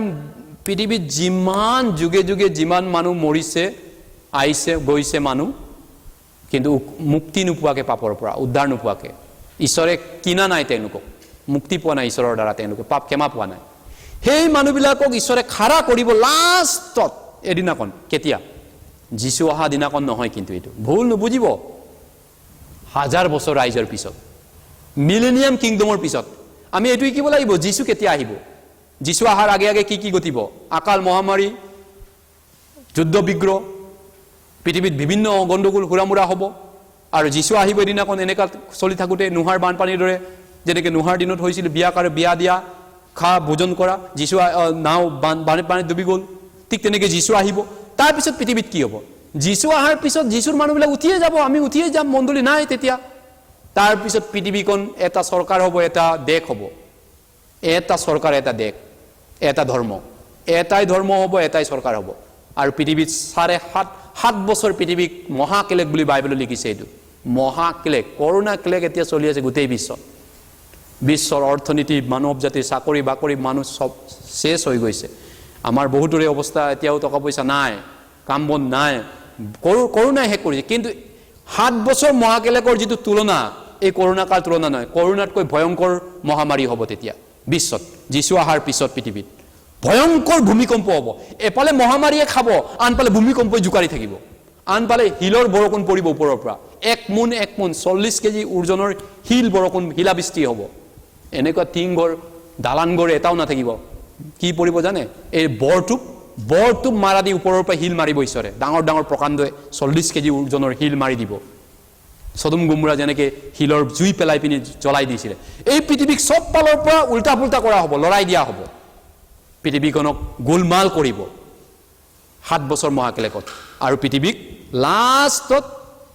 বিচাৰ কৰিব এই পৃথিৱীক আৰু সব মানুহ মাৰি পেলাব যুদ্ধত নিউক্লিয়াৰ যুদ্ধ হ'ব আকাল হ'ব তেতিয়া ভয়ংকৰ খানা পিনা নাইকিয়া হ'ব ৰদ বৰষুণ দিগদাৰ হ'ব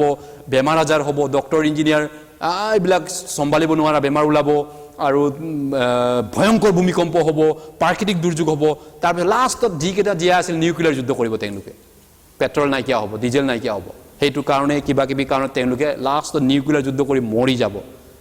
তাৰ পিছত পৃথিৱীক নতুন সৃষ্টি কৰিব সেই 7 বছৰৰ পিছত গম পাইনে বাইবেলত আমি এইটো শিকিম এদিন শিকিম বাৰু কি হ'ব সেই 7 বছৰ মহাকালেকত তেতিয়া টকা পইচা নাইকিয়া হ'ব ক্ৰেডিট সিস্টেম নম্বৰিং সিস্টেম হ'ব 6 নম্বৰ একাউন্ট সিস্টেম হ'ব সব লেনদেন সবৰে আধাৰ কাৰ্ড থাকিবই লাগিব সবৰে এটা নম্বৰ থাকিবই লাগিব কোনেও কিনা বেচা কৰিব নোৱাৰিব সেই দিন ইতিমধ্যে আহি আছে লাহে লাহে তাৰ পিছত সেই মহাকালেকৰ অন্তিম সময়ত পৃথিৱী কোনো কিবা এটা সাংঘাতিক বদলি হ'ব এইটো কৰোনা কালত এতিয়া গাড়ী মটৰ বন্ধ হৈ আমি এবাৰ গৰমে নাপালো এক প্ৰকাৰে পৃথিৱী বদলি হৈ থাকিলে পৃথিৱী চেঞ্জ হৈ গ'ল তেনেকৈ চেঞ্জ কৰিব ঈশ্বৰে 7 বছৰত আপুনি নাভাবিব যে এইটো কেনেকৈ হ'ব পাৰে এই 2 মাহত পৃথিৱীক বদলি কৰি দিলে কোটি কোটি মানুহৰ জীৱন 7 বছৰত বদলি কৰিব 7 বছৰত গোটেই পৃথিৱীক চেঞ্জ কৰিব তাৰ পিছত নতুন আকাশ মণ্ডল নতুন পৃথিৱী সৃষ্টি কৰিব বাইবেলে কৈছে নতুন কৰি ৰিনোভেশন কৰা হ'ব ৰিনোভেশন শব্দটো বুজি পাইনে নতুনকৈ নিৰ্মাণ কৰিব এই পৃথিৱীক ঈশ্বৰে এডেন বাৰীৰ দৰে বনাবগে ঠাণ্ডাও নহয় গৰমো নহয় এনে আমি এটা 4টা সিজন পাওঁ এটা গৰম দিন আহিছে তাৰ পিছত বৰ্ষাকাল শৰৎকাল শীতকাল হেমন্ত এনেকৈ বদলি হৈ থাকে সিজনটো সিজন নহয় তেতিয়া এটাই সিজন হ'বগে নোহাৰ বানপানীৰ আগৰ এটাই সিজন আছিল গম পাইনে আপোনালোকে গৰম ঠাণ্ডা কাল বেলেগ নাছিলে এটা মাত্ৰ সিজন আছিলে ধুনীয়া জেগা আছিলে নোহাৰ বানপানীৰ আগত কিন্তু ঠিক তেনেকুৱাকৈ ধুনীয়া এডেন বাৰী বনাবগে পাপ নতকা 1000 বছৰ ৰাইজ সেই মিলেনিয়াম কিংডমত যিশু আহিব আমাক নমাই পিনি স্বৰ্গৰ পৰা 1000 বছৰ চলাবৰ কাৰণে আৰু 1000 বছৰ আমি পৃথিৱীত এনজয় কৰিমগে জীৱন বৃক্ষৰ ফলকা এডেন বাৰীত আমি ফূৰ্তি কৰিমগে এখন নগৰ দুখন নগৰ অধিকাৰ পাতিব কোনোবাই তাৰ পিছত 1000 বছৰ আমি এনজয় কৰাৰ পিছত সেই যিমান পাপী মৰি গ'ল সেই মৰা পাপীবিলাকক লাষ্টত তুলিবগে ঈশ্বৰে তেওঁলোকৰ পাল্লা আহিব এতিয়া সেই লাষ্ট তেওঁলোকক ফাৰ্ষ্ট ক্লাছ নহয় তেওঁলোক লাষ্ট ক্লাছ ঈশ্বৰে এইটো কৰিব তেওঁলোকৰ লাষ্টত তুলিব কিহৰ কাৰণে তুলিব স্বৰ্গত যাবলৈ নুতুলে অনন্তকাল নৰকৰ জুইত পেলাবৰ কাৰণে তুলিব চিৰজীৱন জুইত জ্বলাবৰ কাৰণে তুলিব এইটোৱে ইয়াত বাইবেলত কৈছে এই কাৰণে সাগৰত থকা মৃতবিলাক গঠাই দিব সাগৰৰ মানুহ মৰি আছে মাছে খালে তেওঁলোকক সাগৰে গঠাই দিবকে কৈছে পৰলোকত থকাবিলাক গঠাই দিব সৰু বৰ ডাঙৰ সব তিয় হ'ব তাৰ পিছত গোটেই মানুহবিলাকক এই অন্তিম বিচাৰৰ কাৰণে খাৰা কৰিব 1000 বছৰৰ পিছত হ'ব এইটো মিলেনিয়াম কিংডমৰ পিছত 1000 বছৰ ৰাইজৰ পিছত এই বিচাৰটো হ'ব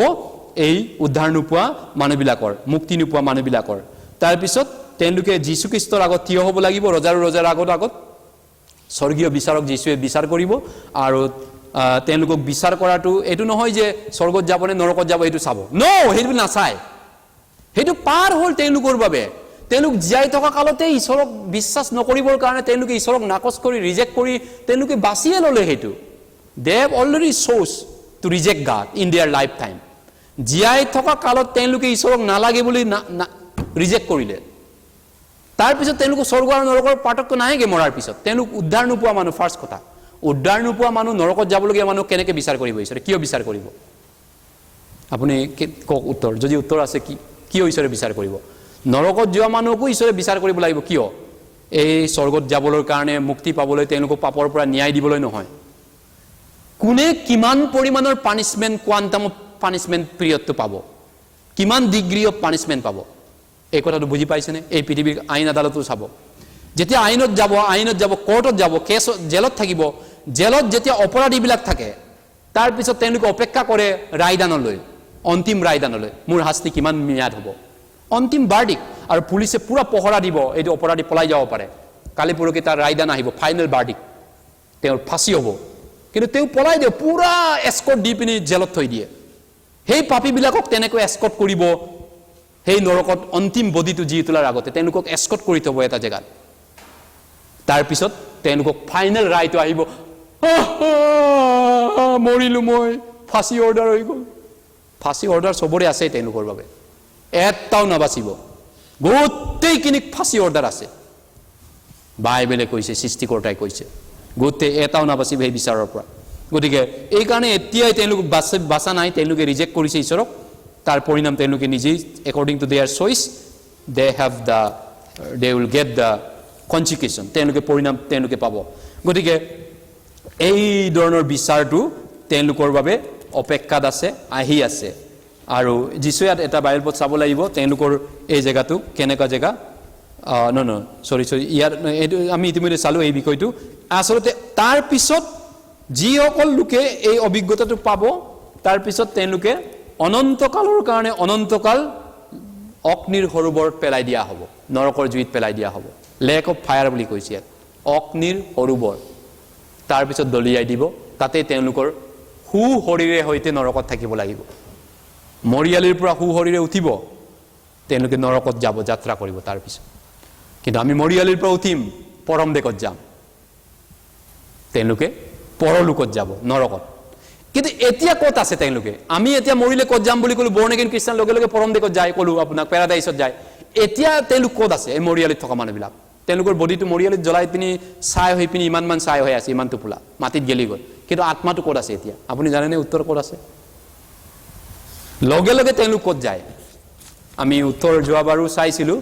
লোক আমি চাওঁ লোকৰ পৰা 19 অধ্যায়ৰ পৰা এটা বাইবেল পদ চাওঁ আমি এই বিষয়টো চাই শেষ কৰিম লোক তেওঁলোক এতিয়া মৰিলে লগে লগে ক'ত যাব তেওঁলোকৰ আত্মাটো হয় তেওঁলোকৰ আত্মা জেগা এটা আছে তেওঁলোককো ৰাখি থোৱা এটা জেগা আছে আমাক যেনেকৈ ৰাখি থোৱা জেগাটো পৰম দেশ বুলি কয় তেওঁলোকৰো এটা ৰাখা জেগা এটা আছে সেইটো ইয়াতে পৰলোক বুলি কয় শেষ পালে আমি গৈ আছোঁ লোক 19 অধ্যায় 16 অধ্যায় সময় গুচি গৈছে আমাৰ ইতিমধ্যে লোক 16 অধ্যায় এইটো চাই পিনি শেষ কৰিছোঁ লোক 16 অধ্যায় 19 পদৰ পৰা লোক 16 অধ্যায় 19 পদৰ পৰা Luke chapter 16 verse 19 কোনো এজন ধনী মানুহ আছিল আৰু তেওঁ বেঙেনা বৰণীয়া আৰু হনুটাৰ মিহি কাপোৰ পিন্ধি পঠাপেৰে নিত ৰং কৰি আছিল আৰু গোটেই গাত ঘাঁ লগা আৰু সেই ধনীৰ মেজৰ পৰা পৰাবোৰে তৃপ্ত হ'বলৈ ইচ্ছা কৰা লাজাৰ নামেৰে এজন কঙালক তেওঁৰ দুৱাৰত থোৱা হৈছিল আৰু কুকুৰবোৰে আহি তেওঁৰ গা চেলেকিলে আৰু কালকৰ্মে সেই কঙাল মৰিল আৰু এই স্বৰ্গীয় দূতবিলাকে আব্ৰামৰ কোলালৈ তেওঁক লৈ গ'ল পাছে সেই ধনীও মৰিল আৰু তেওঁক মৈদাম দিয়া হ'ল কিন্তু তেওঁ পৰলোকত যাতনা পাই ওপৰলৈ চকু তুলি চাই দূৰৈত আব্ৰামক আৰু তেওঁৰ কোলাৰ লাজাৰক দেখিলে তাতে তেওঁ ৰিঙিয়াই ক'লে হে পিতৃ আব্ৰাম মোলৈ দয়া কৰি লাজাৰৰ আগ পানীৰে পানীত জুবুৰিয়াই মোৰ জিভা চেঁচা কৰিবলৈ দিয়ক তাক পঠাই দিয়ক কিয়নো মই এই অগ্নি শিকাত বৰ যাতনা পাই আছোঁ জেল তেওঁলোক লগে লগে জেলত যাব জেলত যেনেকৈ যায় তাৰপিছত ৰখি থাকে কোৰ্ট কেছ চলি থাকিব না আপুনি জানে জেলত পঠাই লয় তাৰপিছতে আপিল কৰিব কেছ চলি থাকিব তাৰপিছত ফাইনেল ৰায় হ'ব ফাঁচি তেনেকুৱা উদাহৰণ পৃথিৱীত ঢেৰ আছে সেইকাৰণে নিজ নিজ কৰ্ম অনুসাৰে তেওঁলোকৰ বিচাৰ হ'বগৈ লাষ্টত কিন্তু বৰ্তমান তেওঁলোকক জেলত থোৱা হয় আত্মাবিলাক তেওঁলোকে এই পৃথিৱীত ডেড বডিটো মাছে খাওক জ্বলাই দিয়ক বা মাটিতে গাড়ি পেলাওক কিন্তু আত্মাবিলাক হ'লে জেলত যায় ইয়াত কৈছে অগ্নি শিকাত মই যাতনা পাই আছোঁ এই ধনী মানুহজন নতুন জন্ম নোপোৱা মানুহৰ ৰিপ্ৰেজেণ্ট কৰে born again non born again unsaved people আৰু এই লাজাৰ বৰ্ণ এগেইন ৰিডিম পিপুল মুক্তি পোৱা মানুহ ঈশ্বৰৰ দ্বাৰা কিন্তু দুইটাই মৰিল লাজাৰ আব্ৰামৰ পৰম দেশত আছে মৰাৰ পিছত আৰু ধনী মানুহজন পৰলোকত আছে ইয়াত কৈছে পৰলোকত যাতনা পাই আছে পৰলোক হাদেছ বুলি কৈছে ইংৰাজীত হাদেছ পুৰণা নিয়মত চিউল বুলি কয় চিউল হাদেছটো এটা কয়েদখানা জেল আত্মাবিলাক বন্দী কৰি থকা যেনেকৈ অপৰাধীবিলাকক বন্দী কৰা পৃথিৱীত গুৱাহাটীত চেণ্ট্ৰেল জেল আছে ফাইনেল পানিছমেণ্ট পঠোৱাৰ আগতে জেলত বন্দী কৰি থয় চব তাৰপিছত কেছ কাছাৰী যি কৰে বিচাৰ প্ৰক্ৰিয়া চলিব কিন্তু জেলত যা ফাৰ্ষ্টৰ অপৰাধী জেলত সেই জেলত তেওঁলোকক থ'ব কিন্তু আমাৰ পৰম দেশত আছে আজি মৰিলে আমি পৰম দেশত যাই তেওঁলোক জেলত যায় আজি লগে লগে সেইটো কথা বাইবেলে কৈছে যিচয়াটো আমি চাব লাগিব যিচয়া 24 অধ্যায় যিমান যুগে যুগে মানুহ মৰিলে আজিলৈকে পৰলোকৰ পৰা আজিলৈকে যিমান আছে তেওঁলোক ক'ত আছে যিচয়া এটা জেগাত আছে কৈছে যিচয়া পুৰণা নিয়ম বাইবেল যিচয়া 24 অধ্যায় যিচয়া 24 অধ্যায় যিচয়া 24 অধ্যায় 22 পদ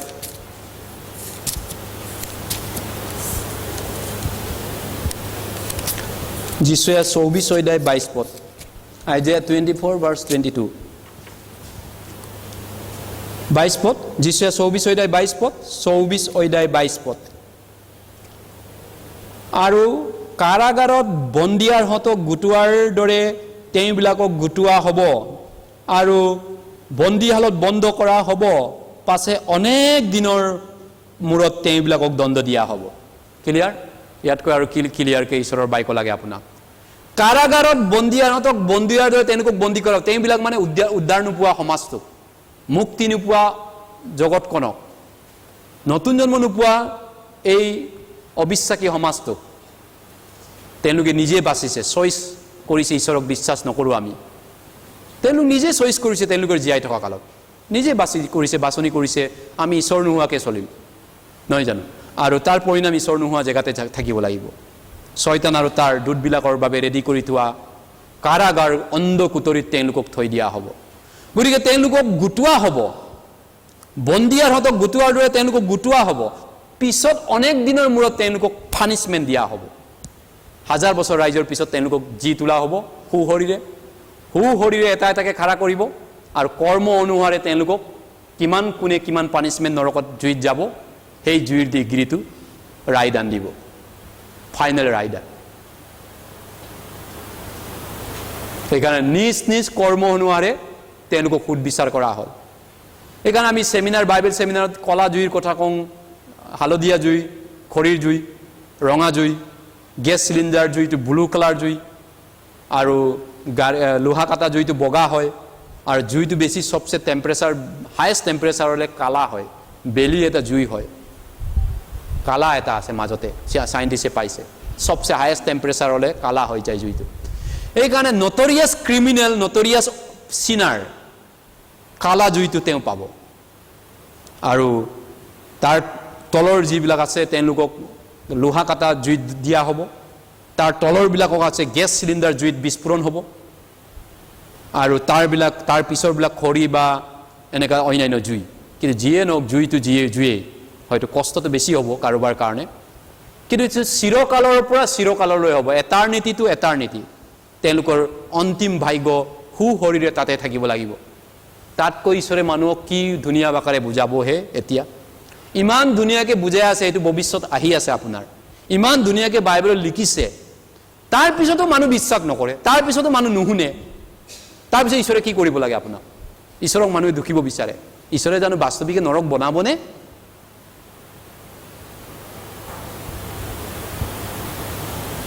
কাৰণ ঈশ্বৰৰ জাষ্টিছ কথা এটা আছে ন্যায় কথা এটা আছে এই পৃথিৱীতে ন্যায় লাগে আমাক আমি কওঁ আমিও ন্যায় বিচাৰোঁ অন্যায়ৰ পৰা আমি প্ৰতিকাৰ বিচাৰোঁ আমিও ন্যায় চলিব বিচাৰোঁ কি ঈশ্বৰে ন্যায় নকৰিব ন্যায় কৰিব এইকাৰণে আপুনি যদি উদ্ধাৰ পাব বিচাৰে এতিয়া উদ্ধাৰ পাব পাৰে মুক্তি পাব পাৰে স্বৰ্গত যাব পাৰে জাষ্ট আপুনি এনেকৈ চলি যাম নিজকে এনেকৈ বাছি লৈ হ'ব এইটোৱে মোৰ ঠিক আছে আপুনি কৈছে ঈশ্বৰে সেইটো আপোনাক জোৰ নকৰে কাৰণ মানুহক নিজৰ মতে চলিবলৈ ডিচিজন নিজৰ মতে ল'বলৈ মানুহক দিয়া হৈছে এডেন বাৰীৰ পৰাই ঈশ্বৰে মানুহক ফ্ৰী উইল দিছে এই গছৰ ফল নাখাবা খালে মৰিবা ঈশ্বৰে ইমানেই কৈছিলে কিন্তু খোৱা নোখোৱা তোমাৰ কথা বাকী তোমাৰ কথা খালে মৰিবা এইটো কৈছিলে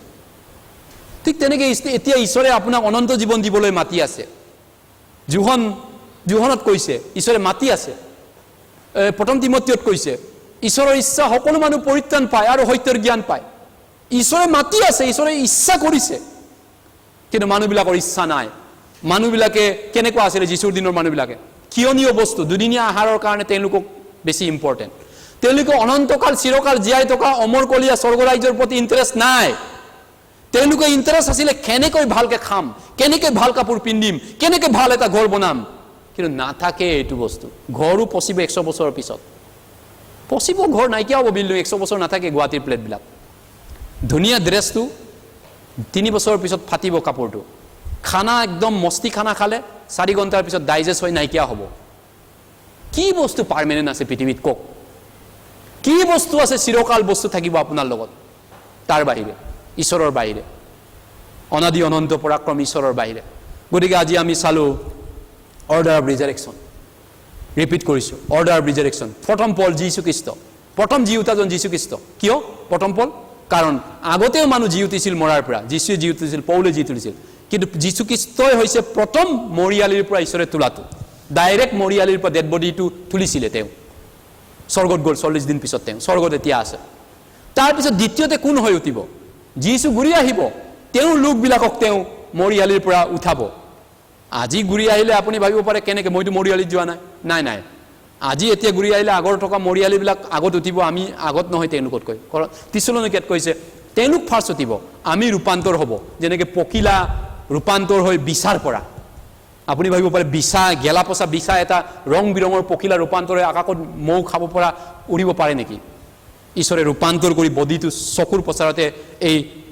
কিয়নীয় বডিটো অক্ষয় বডিলৈ ইমৰেললৈ উঠি যাব মেন ইজ মৰ্টেল এলপি স্কুলৰ পৰা আমি জানো এই মৰ্টেল বডিটো ৰূপান্তৰ কৰি ইমৰ্টেল বডি দিয়া হ'ব ইমৰ্টেল যিশু অহা দিনাখন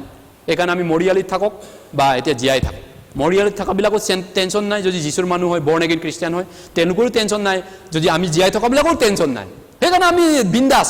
প্ৰভুৰ মানুহ সদায় বিন্দাস প্ৰভুৰ মানুহ হিচাপে প্ৰভুত সদায় আমি জীয়াই আছোঁ প্ৰভুৰ মানুহ হিচাপে হয় জাগতিক শব্দ যেন লাগে বিন্দাসটো কিন্তু প্ৰভুত আমি বিন্দাস প্ৰভুত হয় গতিকে তাৰপিছত লাষ্টত কাক তুলিবগৈ মুক্তি নোপোৱা এই জাগতিক সমাজটো অবিশ্বাসী নতুন জন্ম নোপোৱা অবিশ্বাসী সমাজটো হাজাৰ বছৰ ৰাইজৰ পিছত ফাইনেলি তেওঁলোকক তুলিবগৈ ফাইনেলি তেওঁলোকক ৰেজাৰেকশ্যন কৰিব ৰেজাৰেকশ্যন বডিটো উঠাবগৈ উঠাও ঈশ্বৰে ক'ব চবকে এটা এটাকৈ উঠাব সেই তেওঁলোক উঠাৰ আগতে ক'ত আছে তেওঁলোক এতিয়া জেলত আছে জেলত আত্মাটো মৰিয়ালিটো জ্বলাই দিলে বডিটো আত্মাটো কয়েদখানাত বন্দী কৰি থোৱা আছে হেই তাৰপিছত ঈশ্বৰে বডি দিবগৈ তাৰপিছত খাৰা কৰিব এজন এজনকৈ তাৰ ৭০-৮০ বছৰ জীৱনটো চাবগৈ কিমান পানিছমেণ্ট তই পাবলগীয়া আছে তই ঈশ্বৰক কেইবাৰ বিশ্বাস কৰাৰ চান্স পাইছিলি মই তোক কেইবাৰ চান্স দিছিলোঁ মই এজন আছে বুলি ৰদ বৰষুণৰ পৰা আৰু ভূমিকম্পৰ পৰা কৰোণাৰ পৰা গোটেই বিশ্বৰ পৰা অনেক প্ৰমাণ তোমাক দেখুৱালোঁ তুমি তথাপিতো মোক অবিশ্বাস কৰিলা ঈশ্বৰ মই জানা নাছিলোঁ আপুনি এজন ঈশ্বৰ আছে বুলি মই জানা নাছিলোঁ মিছলীয়া তুমি মিছা কৈছা তুমি মই নাছিলোঁ তুমি সঁচাকৈ মোৰ ঈশ্বৰ নাই বুলি তুমি জনা নাছিলা মিছা মাতিছা তুমি ঈশ্বৰে ক'ব তেওঁলোকৰ কোনো উত্তৰ নাইকিয়া হ'ব তাৰপিছত কোনে কিমান পাপ কৰিছে সেইমতে আকৌ পানিছমেণ্টটো অলপ বেলেগ আছে ডিগ্ৰীটো বেলেগ আছে quantum of punishment Lalu Prasad জেলত আছে তাৰপিছত জেলত যোৱাৰ আগতে ফাইনেল যিটো কেইবছৰ ৰায়দান দিব লালুৱে টিভিত চাই আছিলে মোক কিমান বছৰ ৰায়দান দিব 3 বছৰে দিলে ভাল 20 বছৰ গ'লো মোৰ লাইফটো জেলতে সেই ৰায়দানটো হ'ব অন্তিম পিছত পুনৰুত্থান দেহাটো পৃথিৱীতো তেনেকুৱা নিয়ম আছে ঈশ্বৰে বনাইছে ন্যায় কৰোঁতা ঈশ্বৰ হয় সেই যি কি নহওক যদি আপুনি উদ্ধাৰ পোৱা লোক হয় আপুনি ধন্য হয় আপুনি আনন্দত প্ৰভুৰ লগত আছে আমি আনন্দত আছোঁ ফূৰ্তিত আছোঁ পৌলে কৈছে মই সদায় সুখী প্ৰভুত মই সদায় আনন্দ মই সদায় ফূৰ্তিত আছোঁ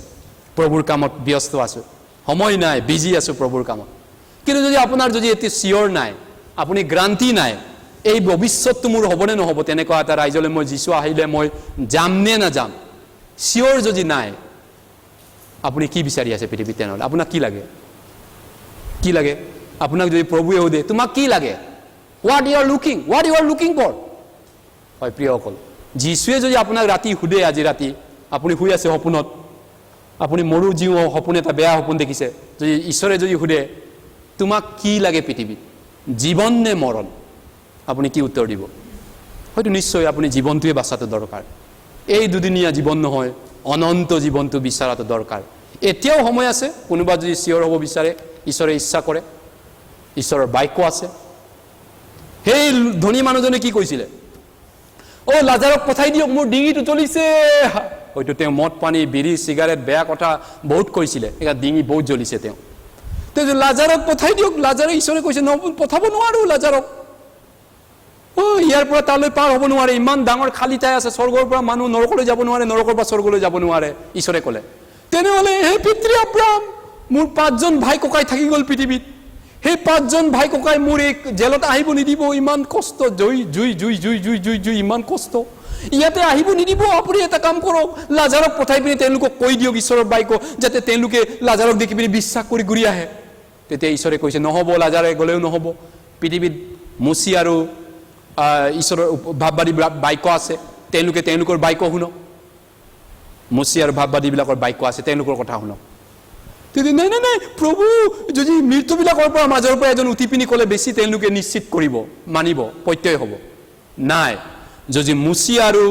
ভাৱবাদীৰ বাক্য নুশুনে মৰাৰ পৰা যি উঠাৰ এজন গ'লেও তেওঁলোকে প্ৰত্যয় নহ'ব